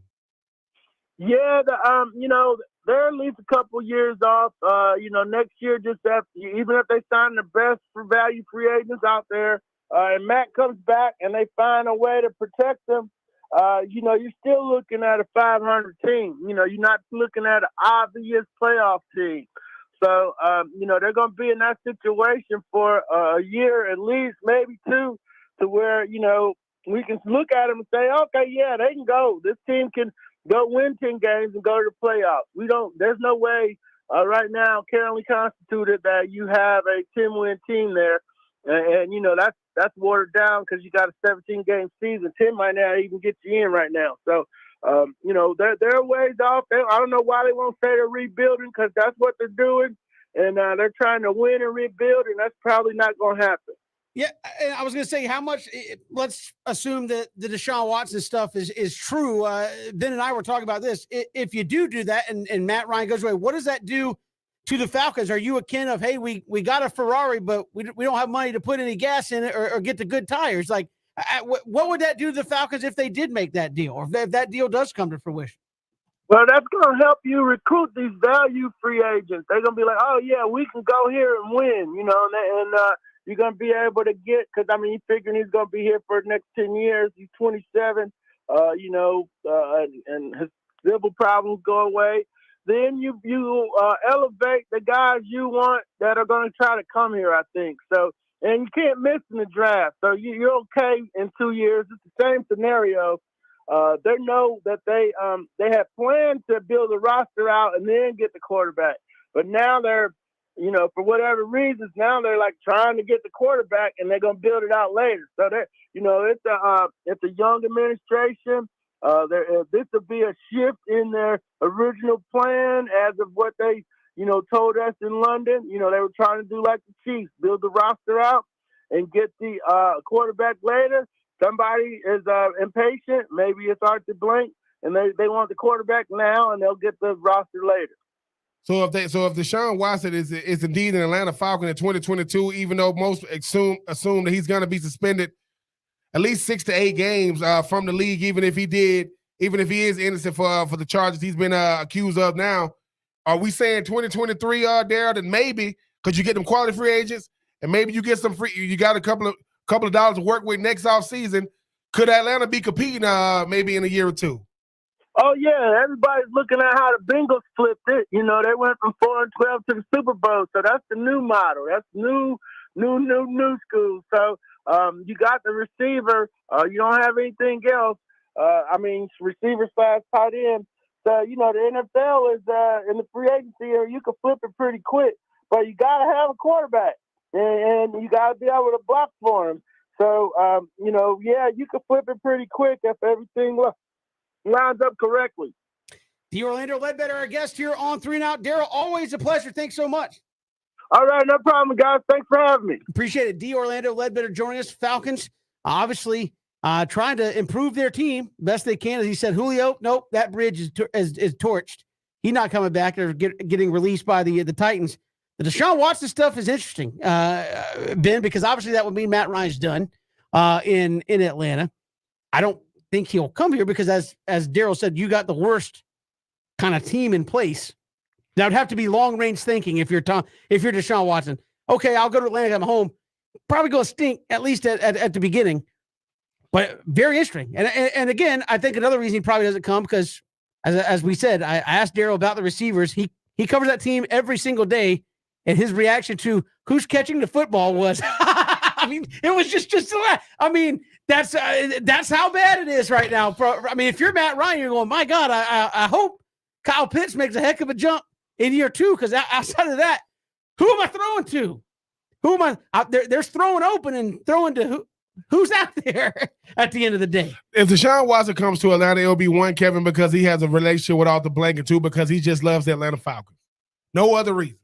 Because, yes, everybody would love to throw to Kyle Pitts, but if you go on the field and you got you got the offensive line, you got the fullback, you got the running back, and you got Kyle Pitts. But that's it.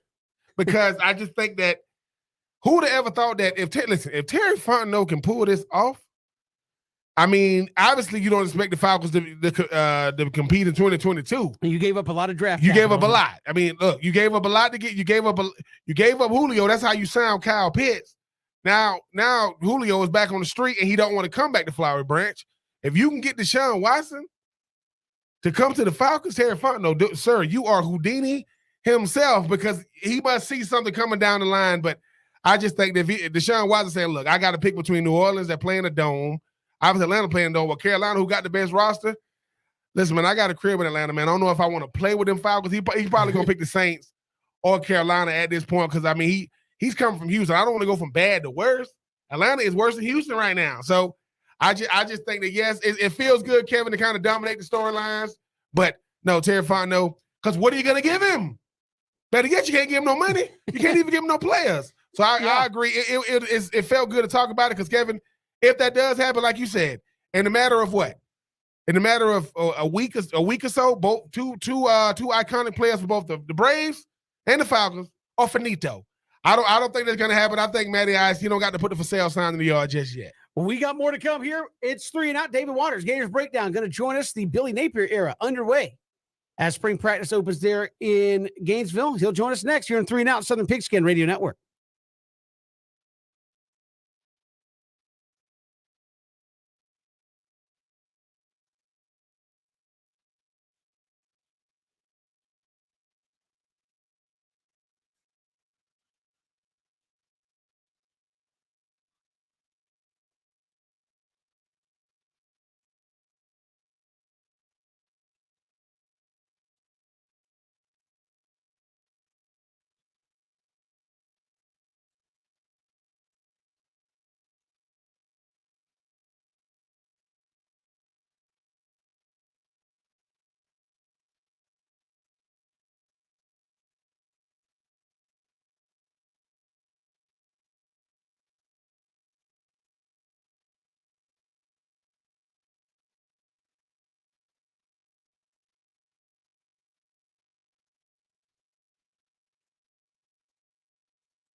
Good to have you here, 3 and Out on this Wednesday. Kevin Thomas, Ben Troop, glad you are with us all across the Southern Pigskin Radio Network. Spring practices popping up all over, including in Gainesville. Billy Napier area is underway. David Waters, Gators Breakdown, joins us here on 3 and Out. David, welcome to the show. How are you? I'm good. Definitely glad to get talking some football. Yeah, certainly. What is I know Billy Napier hit the ground running with recruiting. Got 8,000 assistant coaches and guys who could work on the staff to help with portals and all that. Now you come down to on the field stuff. What is business item number one now that they're on the field for Billy Napier? Yeah, the first one was making sure quarterback Anthony Richardson, was going to be healthy enough to take part in spring practice. He had, after that Florida State game where he basically had a successful offensive run when Florida was struggling with Emory Jones. Anthony Richardson had to come in and save the day, basically on one leg there. Had surgery right after, not long after that game, didn't play in the bowl game versus UCF as he recovered from surgery there. So would he be able to bounce back quick enough from that surgery to take part in Billy Napier's first spring? And there he was out there, practice one, taking the snaps at quarterback. We saw some videos of him training right here in Jacksonville last week. No brace on his knee. They're looking like he can move around in the pocket, move around some. And of course, it just looked like he barely even had the surgery there. So that was item number one, making sure that when this quarterback battle takes place in spring, that Anthony Richardson was going to be there to be in that battle there, along with Emory Jones, along with transfer Jack Miller, and some of the younger quarterbacks on the roster as well. So that was item number one. Look, Florida's got to get better quarterback play than what they had last year. I think Florida's potential rides on Anthony Richardson's potential. I think if Florida's going to reach whatever high ceiling that they could possibly reach in Billy Napier's first season, to me, it's going to be on the shoulders and legs of Anthony Richardson. So it was good to see him out there in practice yesterday, coming back from that injury. Trevor Etienne, Montrell Johnson, DeMarcus Bowman, Lorenzo Lingard, Naquan Wright. I mean, you know that Coach Napier's going to want to run the football. David, what are early signs of these running backs? Every time I see them catching balls out the backfield, but they definitely going to be trying to utilize those boys for what they do, carrying the ball between the tackles, right? Yeah, Ben, and it was really important they went and got Montrell Johnson. You listed all the names there, but going it before Johnson, the only two they were going to have for spring was DeMarcus Bowman and Lorenzo Lingard. So Montrell Johnson transfers from Louisiana to come and take part in Billy Napier's coming to Florida. So you have to think he probably has a leg up on the competition. But Ben, the way I see it, I don't necessarily sit here and think, all right, this guy's going to be the starter, that guy's going to be the starter. I think these guys are just really fighting for carries and how they will disperse the carries. We'll go and look at next year. All three guys might have over 100 yards. And that's just the guys going through, or 100 carries. That's just the guys going through spring practice. How does Naquan Wright fit back in? He got injured in the season finale versus FSU. He's not taking part in spring. So luckily, as I said, Florida went and got Montrell Johnson, or Lorenzo Lingard and DeMarcus Bowman would have been the only two running backs to go to spring camp for Florida. And those guys are talented. We're waiting on their potential. But Billy Napier brings over Montrell Johnson as a true freshman last year, led the team in carries there. That lets you know what Billy Napier already thinks of him, is letting a true freshman lead the team in carries. So it was a big addition for Ben, as you said. Billy Napier's going to want to run the ball.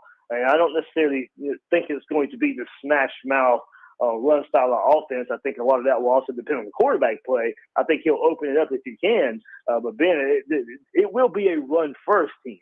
And it really does start with Montrell Johnson, Lorenzo Lingard, and DeMarcus Bowman. And we'll see if there's any kind of separation this spring as that battle plays out. David Waters, Gators Breakdown, joining us here on 3 and Out. Obviously, David, Billy Napier known for offense, but if you're going to win the SEC, still comes down to defense. You look at what the Alabamas, the Georgias, even out there at Texas A&M had to shore up their defense. What is Florida doing on that side of the ball to try to compete defensively there with Billy Napier? Yeah, it really starts up front for me. Florida's got a lot of options at cornerback. Jason Marshall will be taking over for Kyer Elam. You got Trey Dean and Mordecai McDaniel and Rashad Torrance coming back at the safety spot. But it really starts up front. Yeah, Brenton Cox comes back to transfer from Georgia a couple of years ago, led the team in sacks last year. can this spring, can he become a more well-rounded player? Can he be a guy that they count on to set the edge in the run game? Can he, be a factor in run defense? That's the next part of his game that he, this spring that needs to be developed. And who's going to line up beside and behind Gervon Dexter at defensive tackle? That's probably the biggest question on the team to me. We saw Florida get ran up and down on last year versus LSU, versus South Carolina, Georgia in spots as well. And besides Gervon Dexter, you can't point to any proven production Florida has up front on the defensive line. They have some four-star players that they recruited at that position. There's time for those guys to show up. But as I said, Gervon Dexter is the only proven production player that they have up front in the middle on the defensive line. So Brenton Cox developing into a more well-rounded player, and also finding somebody to help Gervon Dexter as a depth piece and to line up right beside him. So Florida's got some options, but right up front, as you said, in the SEC, you've got to be a physical defense up front. It starts there. We saw what Georgia was able to do up front on the defensive line last year, and it kind of lead the way for their defense. Florida, they won't flip that switch anytime soon to become that. But Florida does need to find somebody to help Gervon Dexter this spring. I mean, I know we discussed the quarterbacks. We first came on, David. I mean, rightfully so with AR-15. Emory Jones decided to stay with Florida, but who they gonna be throwing the rock to this year? I know you got Justin Shorter. I know you got Whitmore. I know you got Henderson and those guys. I know Florida has had a nice track record in the last 2 or 3 years of doing it by committee. How are those guys looking early signs of camp? Yeah, Justin Shorter, I think, looks the part there, Ben. Yesterday at the first practice, you could definitely tell. He's the leader of that group right now for the wide receiver position. It looks like he's belonging in that leadership role. Hopefully, he bounces back. He had that scary injury in the bowl game where toward the end of that game he got laid out pretty good. He's bouncing back. We had him on Ben, you're part of it too. One of the Gator Collective shows that we had. He let us know that he's all A-okay and he'll be ready to go this spring and bouncing back from that injury pretty good. But as you mentioned, you mentioned Trent Whittemore, you mentioned Xavier Henderson. Those are guys, at least experience-wise, that you'll kind of point to lead the way and maybe kind of complete that starting 3 wide receiver rotation that you have there with Justin Shorter. But Ben, it is behind those guys who's going to step up. Kind of Marcus Burke, who had a couple downfield catches last year, got the fans excited for a young true freshman. Can he be the guy to provide some depth along the offensive line? Caleb Douglas is a true freshman. You'll have to wait till the fall for him. So it'd be a lot of names that we've heard so far, but now just kind of as I talked about in the defensive front, really providing depth for Florida. I think the starting 3. Ben, I don't know if they have a playmaker. I don't know if they have a separator at wide receiver. So going to your point about a committee, that's kind of how I see it again this year. I do think Justin Shorter is the number 1, but it's not like a number 1 that's going to run away from everybody on the offensive side. So I do see you might see a whole slew of guys. You might see 3-4 guys in that 30-40 catch range there, and some more guys behind those, who has some smaller numbers there. I don't see a 50-60 catch guy, at least right now on this offense and at wide receiver for Florida. Billy Napier, obviously, I mean, when you think about everything he's doing from the different phases that he got the guys going through from identity and different things, and you look at all the coaches that he brought in, how has he been? I mean, it's every day he steps out there, whether with the media on the field, is an opportunity to kind of show, what he brings to the table. What have been early impressions of him, David, as far as like his demeanor on the field? Yeah, on the field yesterday, Ben, you go and look at practice, very involved, and he has these players doing something all the time. There's no dead parts of practice. Everybody is doing something. They had to move to the indoor yesterday because of some bad rain and bad storms going through Florida. So it was not as spread out as you would like when they be able to practice outside. They get another practice tomorrow. And look, honestly, we're still learning too. Finally for media, we get to go out there and you get to view practice, man. We get 15 minutes a day now to go out there and view practice. So we're still kind of learning at the same time too. But just asking around. Very detail oriented. There's no wasted motions. There's no wasted snaps at practice. Every practice, every rep has a meaning to it. Ben, I think we'll learn, along the way. We get these open practices. We get these next 4 weeks. We'll get that spring game on April 16th to learn more about Billy Napier. But it's just kind of going back into what we've heard. the whole explanation, the whole description of him being very detail oriented, that wasn't made up, and a plan for everything. So Ben, I'm interested in seeing how this plan plays out. The more we get around Billy Napier, but A-OK so far. I did notice when he talked to the media yesterday. Yesterday was the first, the most I've seen him smile. And I was like, you know what? He's finally on the field. It's not about talking so much about what's going to happen. Now they're finally on the field. And I think in that press conference, if there was anything that I took away from the press conference yesterday, besides all the talk about quarterbacks, you could kind of tell he was genuinely happy to get this thing out on the field for the first time as a Gators head coach. And David, I mean, finally, I've been able to be blessed enough to be able to speak to some of the current players through my partnership with Gators Collective. It's been really, really fun. But we know about the big names, right? We know about Justin Shorter. We know about Javon Dexter. We know about AR-15. We know about Emory Jones, Ventrell Millen, Trey Dean, and Brenton Cox. Who's going to be a player this year that's on nobody's radar, but maybe by the third or fourth game of the season, you're going to realize, hey, this guy's going to be a key contributor this year? Man, I'll go with it. Up there in Brunswick, a lot of Georgia fans too. I think keep an eye on Jalen Kimber, the transfer cornerback from Georgia. Now Florida, Jaden Hill will come back from injury. He'll assert himself there. Avery Helm got a lot of playing time at that second cornerback spot. But Kyer Elam's going on to the NFL, and we're shooing in Jason Marshall to take over for cornerback 1 there for Kyer Elam. But I really think that cornerback 2 spot is up for battle. And you go back and the way Georgia media and everybody talked about Jalen Kimber, he was really pushing for a starting cornerback role in that historic Georgia defense that we just saw play out this past season. So Jalen Kimber in that second cornerback spot, Ben, he transfers in, so not a lot of Gator fans have kept up with him because he's been at Georgia. So that is one new name, one transfer that I say really keep an eye on, that I really think can be a big time contributor. Ben, whoever wins that second cornerback battle, I really think there's going to give Florida a really good duo on the back end and pass defense, and it just might be Jalen Kimber. David Waters, Gators Breakdown, our guest here on 3 and Out. David, always a pleasure. We'll talk soon. Thanks much. Thanks, guys.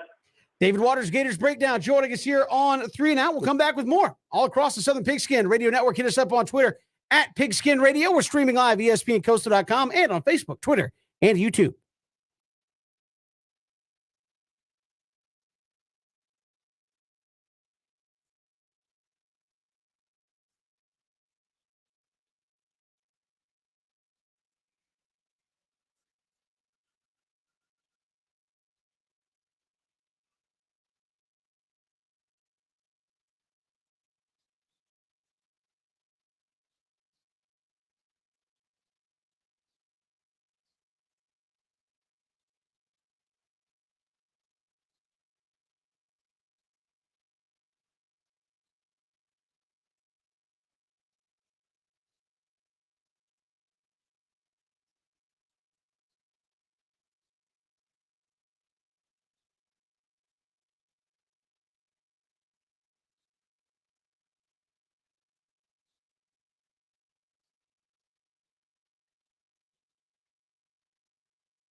Good to have you back here, 3 and Out on this Wednesday. NCAA tournament tipping off in a big way tomorrow, the opening rounds of the NCAA tournament. Get your brackets in with our bracket challenge presented by Coach's Corner. Go to espncoastal.com and follow the link there. Get your bracket in. A winner, 70%, a 70-inch television or wings for a year.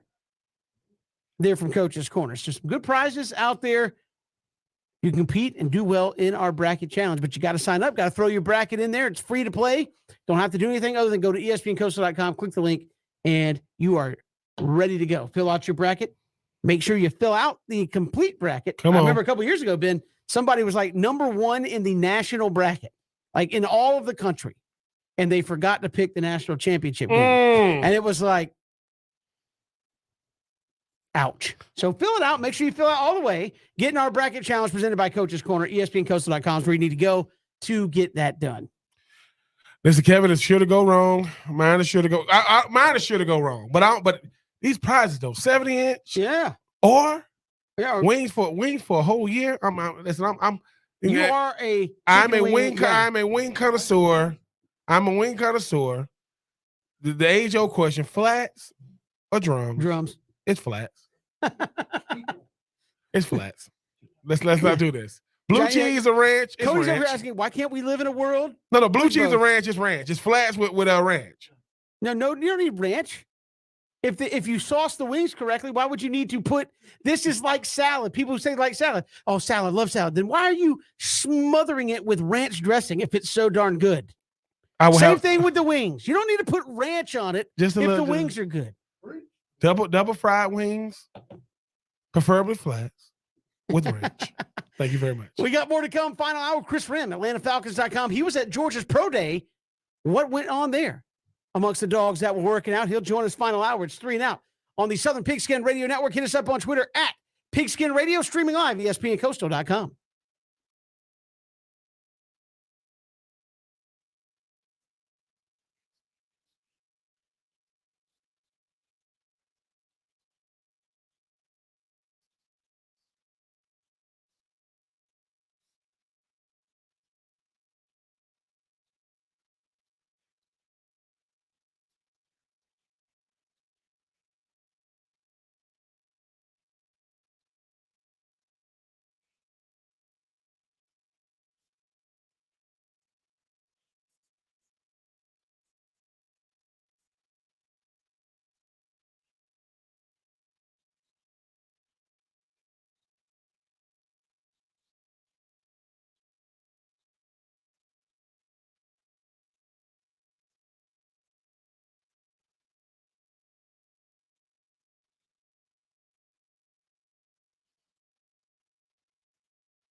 Good to have you here, 3 and Out. Kevin Thomas, Ben Troop. Glad you're making us a part of your day. Final hour. Chris Rim, AtlantaFalcons.com will join us. He was in Athens at Georgia's Pro Day. We'll get his thoughts on what went down there in Athens. And again, a lot happening. Jake Matthews officially agrees to a 3-year extension with the Falcons. And Ben, a lot of uncertainty about what lies ahead with the Falcons. Julio Jones, cut by the Titans. You go, could Julio come back? Nope. Had Orlando better on, said, oh, you can forget about that. He's not coming back. But a lot of speculation that the Atlanta Falcons are in on the Deshaun Watson sweepstakes. Now, how real that is, who knows? But that could be the end of Matt Ryan if, in fact, that comes to fruition. Ben, as you hear this playing out, the fact that you keep getting Atlanta thrown in, and sometimes you just never know. These could be agents pushing narratives. Hey, there's another team interested. But the Falcons haven't commented on it. They're usually pretty tight-lipped. I would say he's probably a factor, given he's from Georgia.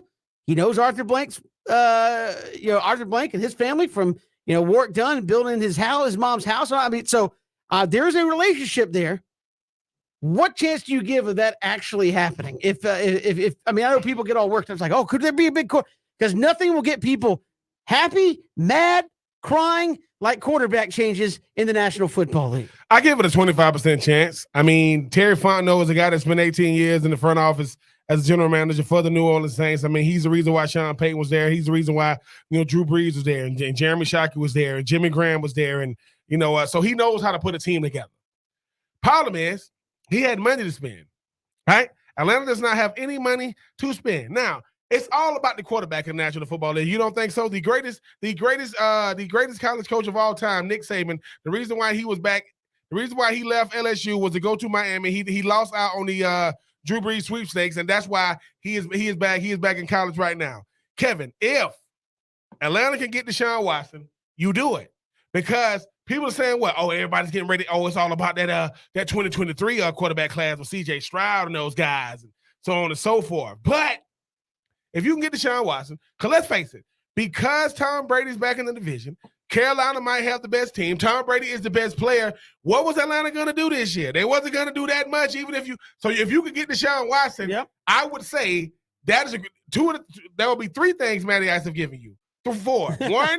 One, he's gotten Atlanta out of dark ages. 2, he gave you regular season MVP. 3, he took him to the Super Bowl. And 4, he helped you get the quarterback, hopefully for the next, I don't know, at least 5 to 10 years if you can. He'd be a part of a trade package deal to get Deshaun Watson. And again, we'll see if that comes to fruition. Orlando Ledbetter kind of played it down and said, look, Falcons be nice. I don't know if they'll do it. Within the last 2 minutes, Diana Rossini, ESPN, Jarvis Landry going to visit with the Atlanta Falcons. So it's one thing to visit. I like it. But I mean, they're going to offer my washer and dryer or something. Hey, I mean, hey, we'll throw it. Yeah, we'll throw in your laundry bill. But no, look, I mean, is that not the pitch? Even if it is Matt Ryan, you go to Jarvis Landry, you go, Jarvis, we want you to be our wide receiver. And when we mean our wide receiver, I mean, like, if you sign here, you will be the wide receiver for the moment. So, I mean, that's a guy. Can you afford him? Who knows? And D. Orlando talked about that a little bit, is if you do make a trade for Deshaun, obviously you become more attractive to a guy like Jarvis Landry, who would be like, okay, Matt Ryan could be on his way out if I come here anyway. But Deshaun comes in, we may be bad short term, but obviously they're building for a more long-term strategy, and you could be good and be attractive to a guy like Jarvis Landry to come to Atlanta, where they're saying, hey, could be bad short term, but we're obviously looking at a guy like Deshaun Watson to come in. So interesting, but he is apparently going to visit Atlanta. Of course, visiting means nothing. Could just be going because you want to hang out in the ATL. But he will visit with Atlanta Falcons. I mean, look, Jarvis Landry will be nice. He's obviously going to play in the slot, which means that he's definitely going to help a guy like Kyle Pitts, like further along his career, because Jarvis Landry, if he can do nothing else, he can get open. He gets open consistently. He's not going to blow the top off of a defense. He is going to move the chains, and he's a guy that just understands the game of football. Has been a solid key contributor since he came out of LSU back in 2014. With the Miami Dolphins, then with the Cleveland Browns. But I think Deshaun Watson changes up everything, Kevin. You find a way to get Deshaun Watson, that means you got guys saying, look, we want to have a future to play with this guy. Now, that's easier said than done, but breaking news thus far this offseason. One, it started with Aaron Rodgers, $200 million, $153 million guaranteed. Then it was Russell, last name Wilson. Then it was, oh my God, Freddie Freeman. No. Baseball is back. We got it. Then you got NFL free agency. If breaking news hits and Atlanta Falcons get Deshaun Watson, that will be the move of the offseason. I don't care what nobody else gets. That will be Terry Fontenot. My goodness. You know something nobody else knows because at least everybody else is offering money. What are you offering? Friendship? I don't know what you're offering. But if Deshaun Watson wants to be in Atlanta Falcons, Kevin, and he sees we can get guys down the line, and who knows? There are guys that pray with Deshaun Watson that might take a team-friendly deal to stay in the league. I mean, because I know people talking about Julio Jones won't come back to the Falcons. Well, people are not going to be beating down Julio Jones' door. Julio Jones had his worst statistical season in the NFL. I think one touchdown, 400 some yards, like not even 40 catches, and he's on he's early 30s. I know he's a freak. I know he's well respected, but when it's business, hey Julio, so we'll see what happens. But Jarvis Landry is going to get a look. We'll see what happens with Julio. There are still other guys out there that you can. Roddy Anderson, former Carolina Panther. I think he's gotten too much, but they don't want to pay him. Maybe he goes from Carolina, to Flowery Branch. We'll see what happens. But hey, man, Deshaun Watson, and they said Atlanta has given the best deal thus far. I mean, one thing I know that Lovie Smith got one of the he got that salt and pepper beard, looking smooth. He is not gonna have Deshaun Watson. Kevin, I think you count. They got 7-8 picks in the first 2 or 3 rounds. If they can add another first rounder, it ain't gonna make them no better, but they'll look good. They ain't gonna win no more games in that AFC South. But Atlanta, man, we'll see just how good Terry Fontenot is. I mean, spent 18 years in New Orleans. Hopefully he can, get Atlanta back to their winning ways. Well, I mean, we'll see. Like I said, what Atlanta has to do. Cody's got it pulled up here. The overthecap.com shows Atlanta with about $11.5 million to spend. Now, if you trade Matt Ryan, I don't know what that does to that number. But again, the Falcons don't have a lot relatively to what, I mean, you look at the Jags. I mean, the Jags were handing out, you want some money? Yes. Here you go. Yeah. I mean, the Falcons aren't swimming. And I mean, it were. I mean, the Falcons were like, hey, I just hit the jackpot in Vegas. Hey, you want some cash? Here you go, buddy. You want some cash? There you go. How about you? You need some cash? We'll make it happen. So Falcons have been more like, does have the sales sticker under there? Is it 2 for 1? Can we get 2 receivers for 1? Because can we do that? We'll be excited about doing it. So I think that's where Atlanta is right now. You don't want to get excited about, hey, the Jarvis Landry's and all that, because you just look at it and say, can a team even realistically compete to pull off some of those deals to get those folks in there? Yeah, it's gonna be hard. I mean, and the thing is, I mean, Terry Fontenot, let's call it what it is. When they got Terry Fontenot before they even got Arthur Smith. Terry Fontenot didn't have, he didn't get to pick his head coach. I mean, I think Arthur Smith and Arthur Blank and those guys did. But Terry Fontenot spent 18 years with New Orleans Saints. He's the reason why New Orleans have a Super Bowl. So he knows how to build a team. Problem is he had money. He don't have money right now. But if he could pull off because let's face it, Cleveland, New Orleans, Carolina, Atlanta, there are a lot of teams. And before it was Philadelphia, it was Miami, it was Tampa, it was San Francisco. A lot of teams want Deshaun Watson's services. When we talking about Deshaun Watson, we're separating one thing from another thing. We are not condoning what he has done or been accused of away from football. But on the football field, he is the truth. He is a top 5 quarterback right now, and he's 26, 27 years old. He spent a year away from football, but last time I checked, I seen Colin Kaepernick doing freaking workouts. I'm pretty sure Deshaun Watson still, has that it factor. But Kevin, if Terry Fontenot can pull a rabbit out of the hat and get Deshaun Watson, I think it changes everything, because I think you were going to watch 2022 no matter what. They're not going to win the division. They're going to be scratching and clawing to stay respectable and to try to get as far away out of that top 10 as possible. They're not trying to be they're trying to be like maybe like pick 12, 13 right outside the top 10. But if you get Deshaun Watson, you don't think they're going to say, all right, Deion Jones, Grady Jarrett, guys, because I know they re-signed a Young Way Crew and they gave Jake Matthews another extension. Guys ain't getting re-signed because you're trying to give them some help. Look at what Jacksonville is doing for Trevor Lawrence, and he has been in the league 1 year. So we'll see, but I got to see it to believe it, Kevin. I'm like you. Listen, don't get – listen, if Atlanta Pro Sports have been shoulda, coulda, woulda, forever. I don't want to hear nothing about that. Nothing.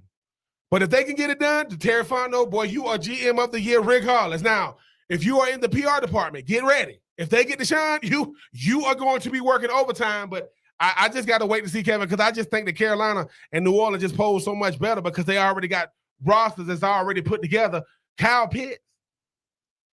That's it. Mike Davis. Mike Davis did not have more rushing yards than Cordell. We'll see what happens. It is Atlanta Falcons.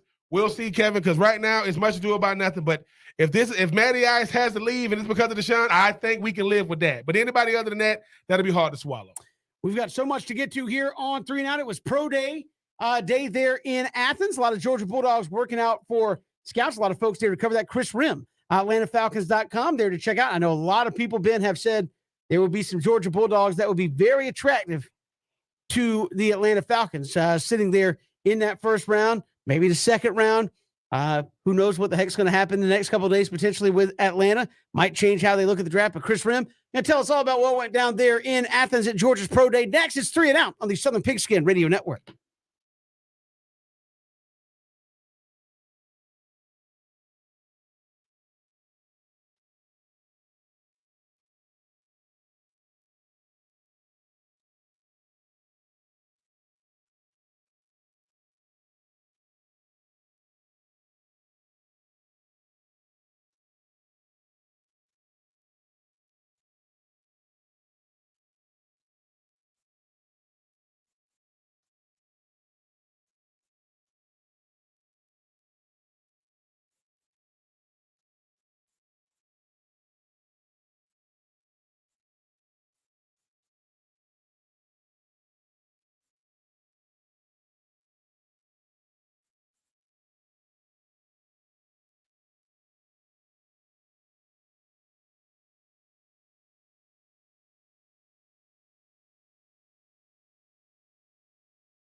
Pro Day in Athens today. A lot of Georgia Bulldogs working out for pro scouts, and a lot of them going to get real familiar with pro teams very, very soon as they expect to be go early in that NFL draft. Joining us here from AtlantaFalcons.com. He was there on hand at the Pro Day today. Chris Rim joins us here on 3 and Out. Chris, welcome to the show. How are you?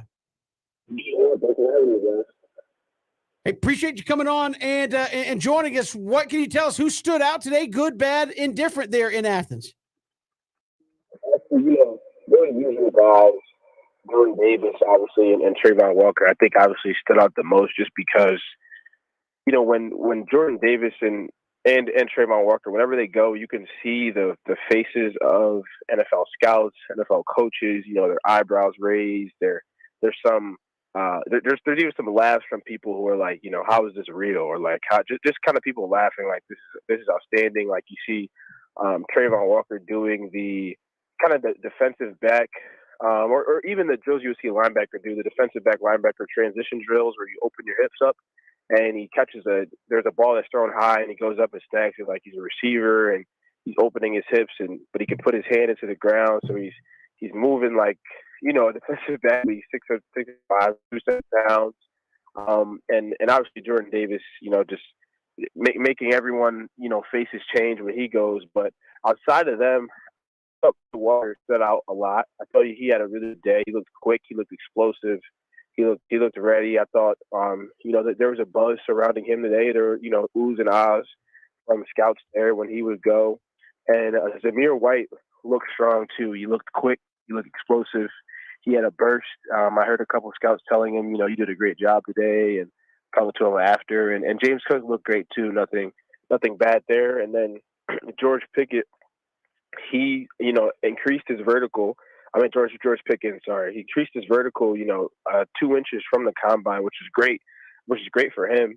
And then, of course, he looked good in the drills. And I think the question with Pickens was never about the talent. It's more about, the fit and, obviously the injury and things like that. So I thought he did well. Nakobe Dean actually today, he was coming back off of, he kind of admitted afterwards, he said, I'm my toughest critic, but I didn't have my best day. And I think that was fair to say for him. He dropped multiple balls in drills. He fell down a couple times. He admitted that his legs were heavy and they looked heavy. And he said essentially he hadn't run until last Tuesday because of a pectoral issue that he had from bench pressing.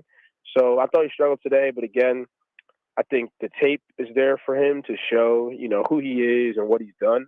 But yeah, I would say as a whole, I thought those players stood out. And then Nakobe Dean, I thought he had one of his lesser days today. Chris, obviously you were there in person to see it. It was a record number of NFL personnel there. But what is that like to have that much talent on one team? And obviously they got to go. These guys got to go to 100 other places before the draft. To have that many guys, you talking about the running backs with Zamir White, and Cook. You talk about Wyatt. You talk about Jordan Davis. To have that much talent on one team, you got to look back on that 2021 season and go, my goodness, man, all these guys, all the draft eligible guys didn't even come out this year. Yeah, I think I was thinking that the entire time I was watching what was going on, and I was just seeing kind of looking at these guys move and looking at what they're doing, and I'm like, it's kind of ridiculous that college kids had to go up against these guys, it's kind of ridiculous that these guys were all on the same team at one time. It makes sense why. I don't know I have the numbers in front of me. I think they were averaging 7 points allowed per game at one point on the defensive end at a certain point. You just got these freaks of nature, like Jordan Davis is not people don't move like that at 6'6", 340. People don't move like that at 6'5", 270. You're not supposed to. You're not supposed to be able to do the things that these guys are doing. And these guys and Devontae White, they're all on the same defensive line. So that shocked me. And I think another thing that shocked me is, today is the first day of NFL free agency. And Mike Tomlin was there. Bill Belichick was there. Steelers general manager Kevin Colbert was there. Lovie Smith was there. Every team had the entire brass there in terms of scout. There are multiple head coaches there, a bunch of defensive coordinators and offensive coordinators there. And this was the first day of free agency. I think that speaks volumes to the talent that was at Georgia this season and how much value teams put into, you know, the 15 players that worked out today from Georgia, including, you know, there were 3 others from other schools, but I think the Georgia kids, the value that teams have on it, that they're taking time away from free agency to come look at these guys. Yeah, Chris, are you looking for validation? Is that what teams are doing at these pro days, or are they actually looking for something in person that they may have missed just watching the tape?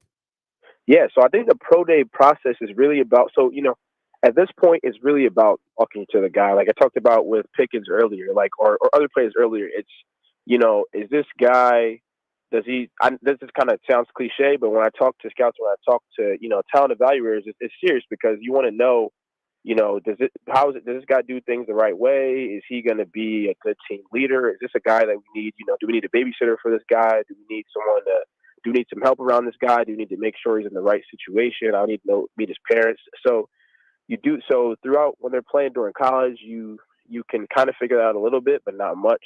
Once their season ends, through the combine, through the Senior Bowl, you get that first taste, then you get that next one at the combine, and then here. So it's like I told you earlier, like the guy like Nakobe Dean, like he struggled today. They've seen tape from Nakobe for an entire season. They've seen everything. So it's not like, you know, today is gonna drop his stock, but it's more the pro day and the off season, the whole off season puzzle is more about who is this guy as a person. Is this a guy that we can bring into this organization and he will be able to thrive? Is this a guy who, you know, say he's going to Atlanta, this guy is going to be young, a superstar, potentially making millions of dollars in Atlanta. Is he going to be able to handle that? Do we need, you know what I mean? Do I need to talk to people around him and figure out how we can ensure if we invest in this player with the draft pick, we can also ensure that he will be successful and know what he needs around him, if that makes sense. I mean, Chris, you mentioned Bill Belichick there in person, Mike Tomlin there in person. What does that say about the brand of Georgia? Because, you know, I mean, these guys, I mean, it's a bunch of pro days going on the same day. I mean, you can't, each team can't have their own individual day. Most people grow up, they know who Bill Belichick is. They know who Mike Tomlin is. You know who, Colbert is. I mean, him being, you know, a GM. But what is it like to have the GOAT right there, in person, and Mike Tomlin, who's going to be a Hall of Famer, who's never had a losing season, saying, look, forget my scouts. I want to see him, touch him, so I can say, okay, this is how he is, because I'm trying to get me one of these UGA boys. Yeah, I think that shows that they're really, really good. Like, I think that should tell you that they're really, really good, on top of the fact that this is the first day of free agency. Like, free agency, you know, it's the first official day of the new NFL year that you know, guys like that are there. You have Mike Tomlin and Bill Belichick watching you. You know, these are guys that, you know, even, you know, Lovie Smith and you know, Todd Bowles, and you got guys, you know, out there coming to see you because of, you know, what you put on tape and what you were able to do this year. I think honestly, it just shows you how historic this Georgia team was. I don't have, you know, any stats or anything like that, or people who've been there before, but I think I think Kirby Smart said after that there was 122 NFL personnel there, which was an NFL record. So, not an NFL record, a Georgia Pro Day record, excuse me. So, you know, it was the most they've ever had for their Pro Day. So, it's obviously a testament to this national championship winning team and how good they were. Chris Rim, AtlantaFalcons.com, joining us here on 3 and Out.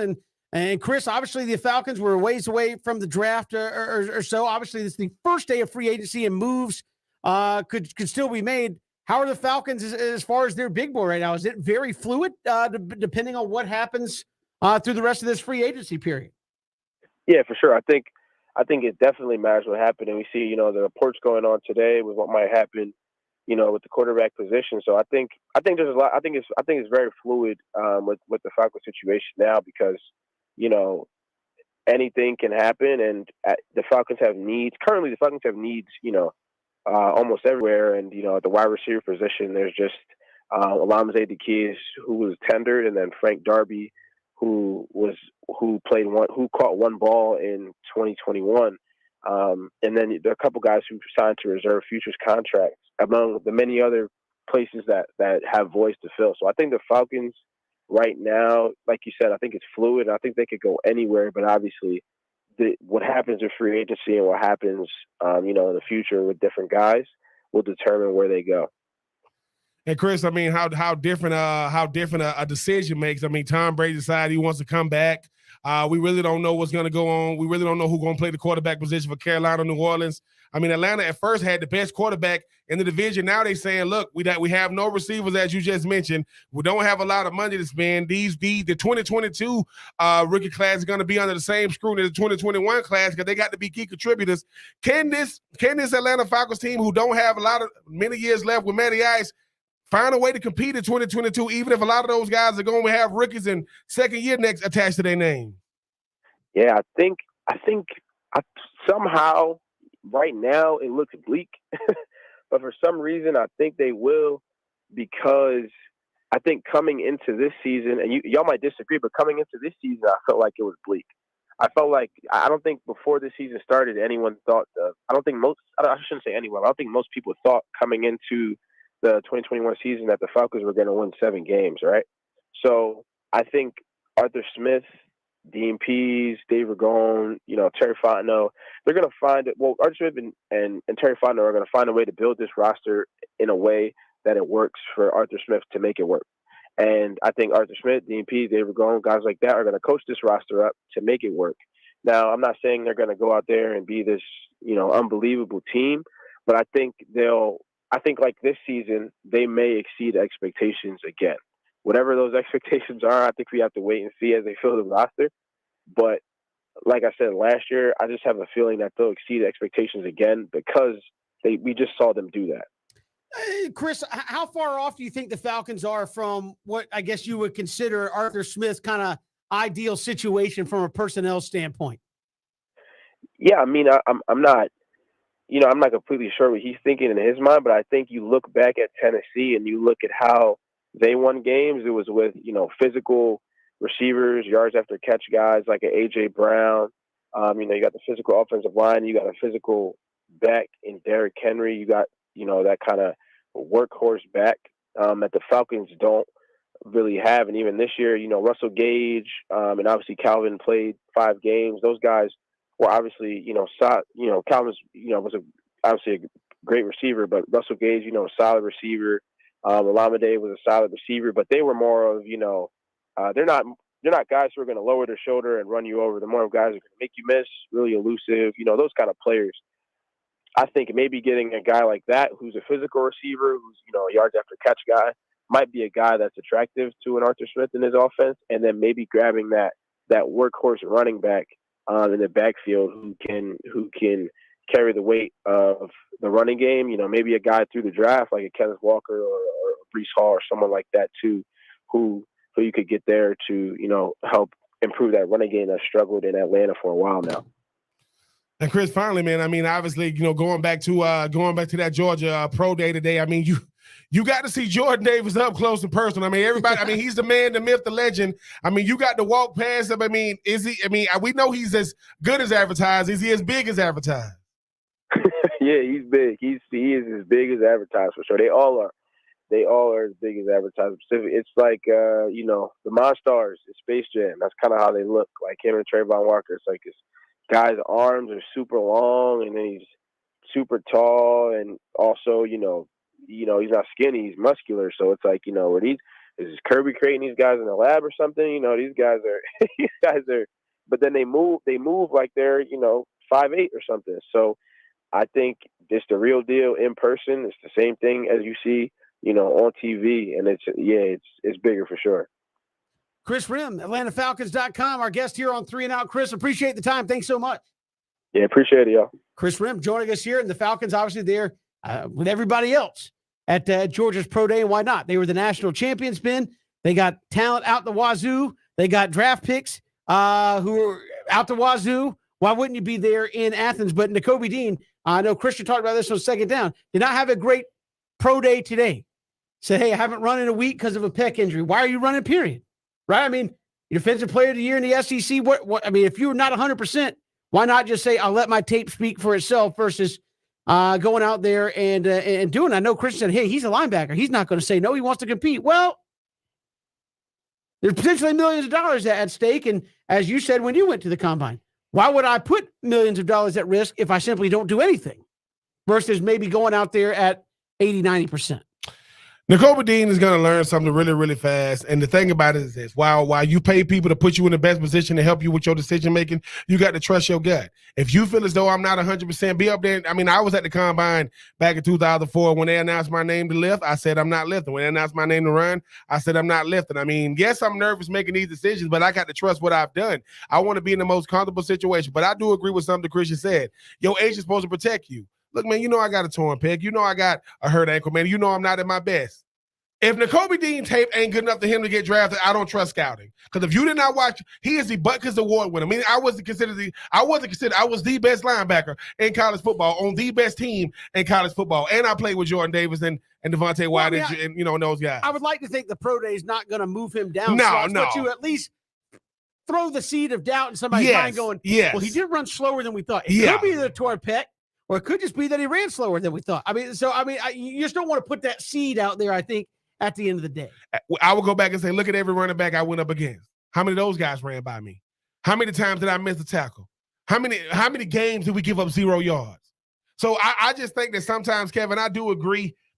All the blood, sweat, and tears that I put into this thing, and you're going to come down to the fact that I'm a little nicked up. If it was a game right now and you needed me, Coach, I would be out there because I didn't miss no games for Georgia. And the whole thing about it is who's to say he didn't play all year with this stuff? That's when that stuff really come back. Oh, yeah, I've been dealing with this for a whole year, man, but I ain't been 100% since I came out the womb, man. Since they said it was a boy, it's been a struggle ever since. So I don't put a lot into it. Nakobe Dean, as you mentioned, though, Kevin, when another team will pass by, just let them keep slipping to us and watch we get. So he's not going past pick 32. He will be a first-round draft pick when it's all said and done. And listen, if you're a top 32 pick when you come out in the draft, you will consider one of the best players in college football. That, ladies and gentlemen, is called a slam dunk. We've got more to come here. It's 3 and Out all across the Southern Pigskin Radio Network.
Good to have you here, 3 and Out on this Wednesday. Kevin Thomas, Ben Troop, glad you are with us. Wild day continuing in the NFL, Major League Baseball, as we get closer to now having Grapefruit and Cactus League games back on the field as tomorrow and Friday. Freddie Freeman still has no home. Kind of surprising, Ben. We talked earlier in the show that Freddie Freeman hasn't signed as of yet as one of the bigger names in free agency. Here we are a week later, has not signed anywhere, and had some folks reporting that maybe they overstated themselves a little bit and now are kind of in a position of who's left. Again, because I look at the Dodgers could take Freddie Freeman. They don't need Freddie Freeman. The Padres have reportedly been it. They already have a first baseman. If they wanted to keep Eric Hosmer, they'll have to trade a piece to try to get Freddie Freeman. And then you got the Rays, who are seemingly not known for overpaying and giving out huge contracts, and potentially the Red Sox, who we might get a big contract with. But it would seem that Freddie Freeman probably not going to get what he was asking for at this point. We'll have to wait and see how it turns out. But I think, again, you want to talk about the emotional range that the Atlanta fan bases have been on. Lose Freddie Freeman. Then you sign Matt Olson. Hey, Falcons don't have a lot of money spent. All of a sudden, they're in the Deshaun Watson sweepstakes. Saw somebody there on Twitter say it's kind of strange that the Falcons at this point might be the favorite to get Deshaun Watson, which means Matt Ryan's gone.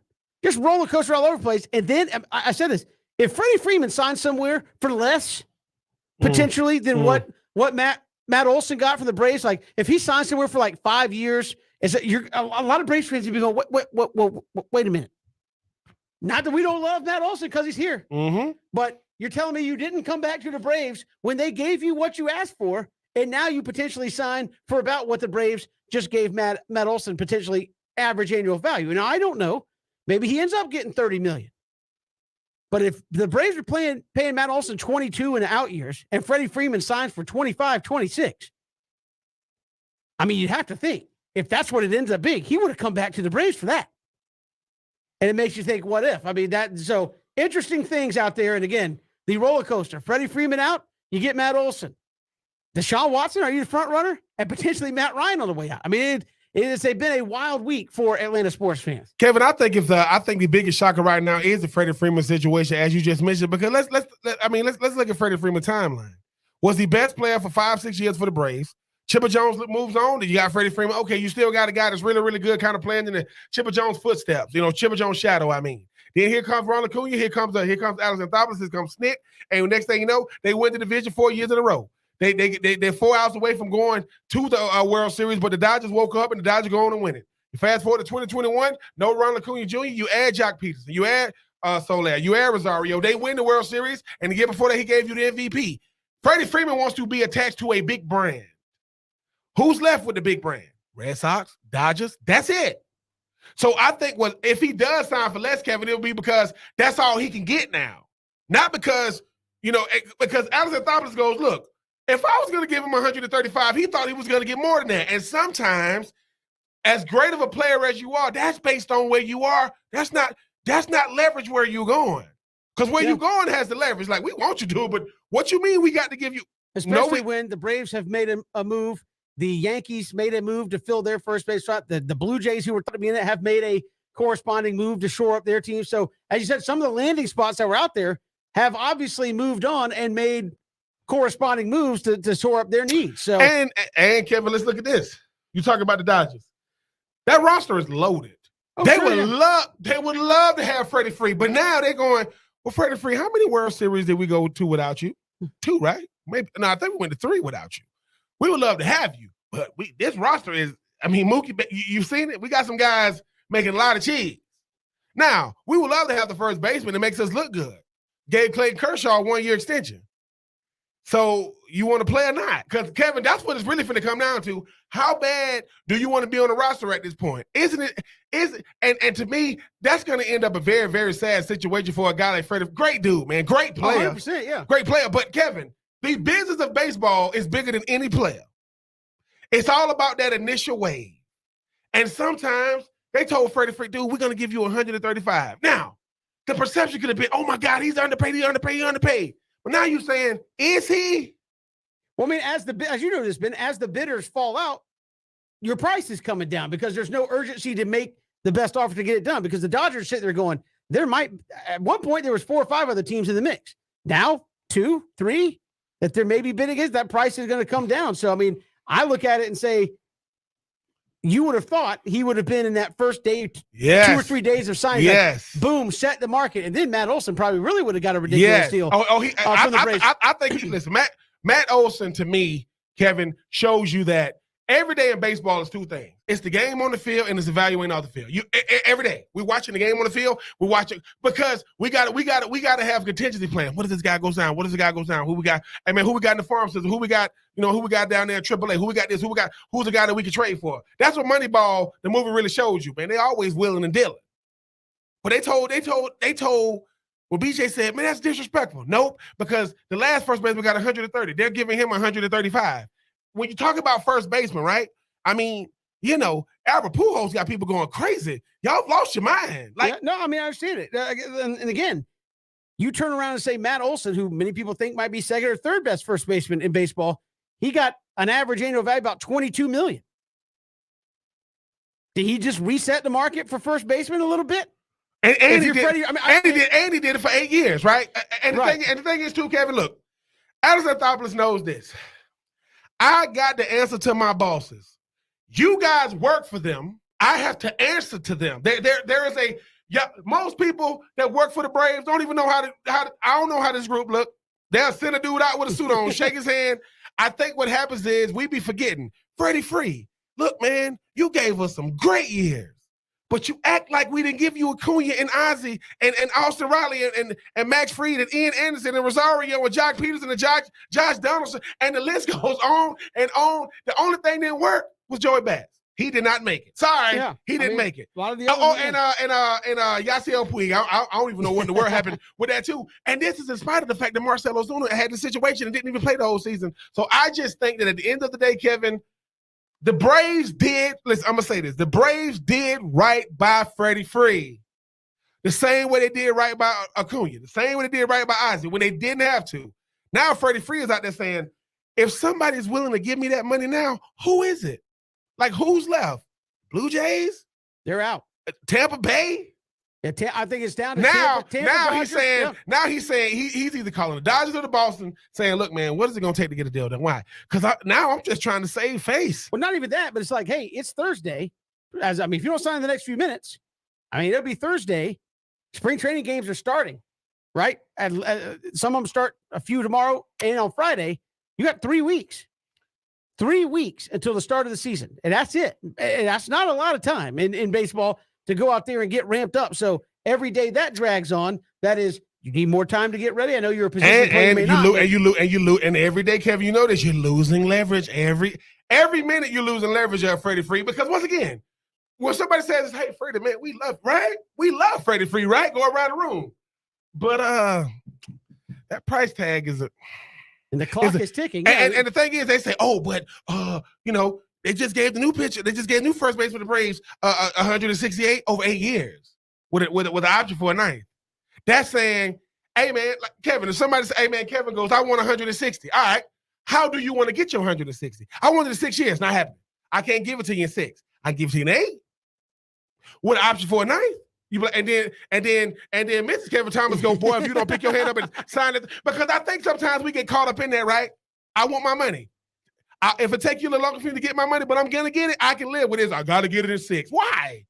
So that 1 year is the big reason why Freddie Freeman is no longer a Brave. And there's a lot of talk that he may not get a 6-year deal from anybody that's still out there. So you held out for the 6 year and you may not get it potentially from anybody out there. We got more to come here. It's 3 and Out all across the Southern Pigskin Radio Network.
Good to have you back on this Wednesday.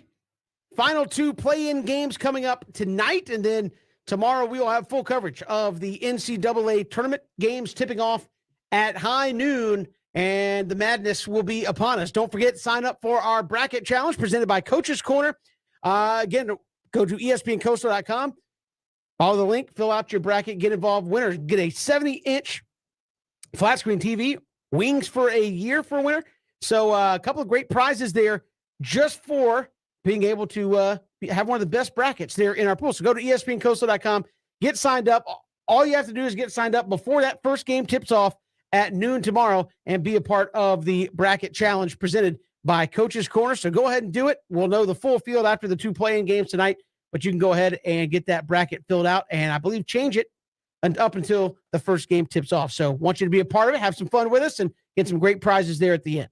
70-inch TV is could be one winner, and but the best is like really the second prize. Yeah, You get to eat flats, not drums with ranch for a full year from Coach's Corner. But make sure to go to espncoastal.com, bracket challenge 2022. Let's make it happen, Cap. absolutely. Get involved, bracket challenge, just corner, and it all gets started in a big, big way tomorrow. One of the most fun days, couple of days of the sport here where you just have games everywhere you look and potential upsets happening all over the place, and those brackets getting shredded by the minute. So really excited about that. Go to espncoastal.com and get signed up. We'll have the play-in games for you starting tonight at 6:30, and then again tomorrow high noon. It all gets started. Hope you'll be with us for the next couple of days as it just gets absolutely wild and crazy. Appreciate Chris Rim joining us here at AtlantaFalcons.com on this Wednesday.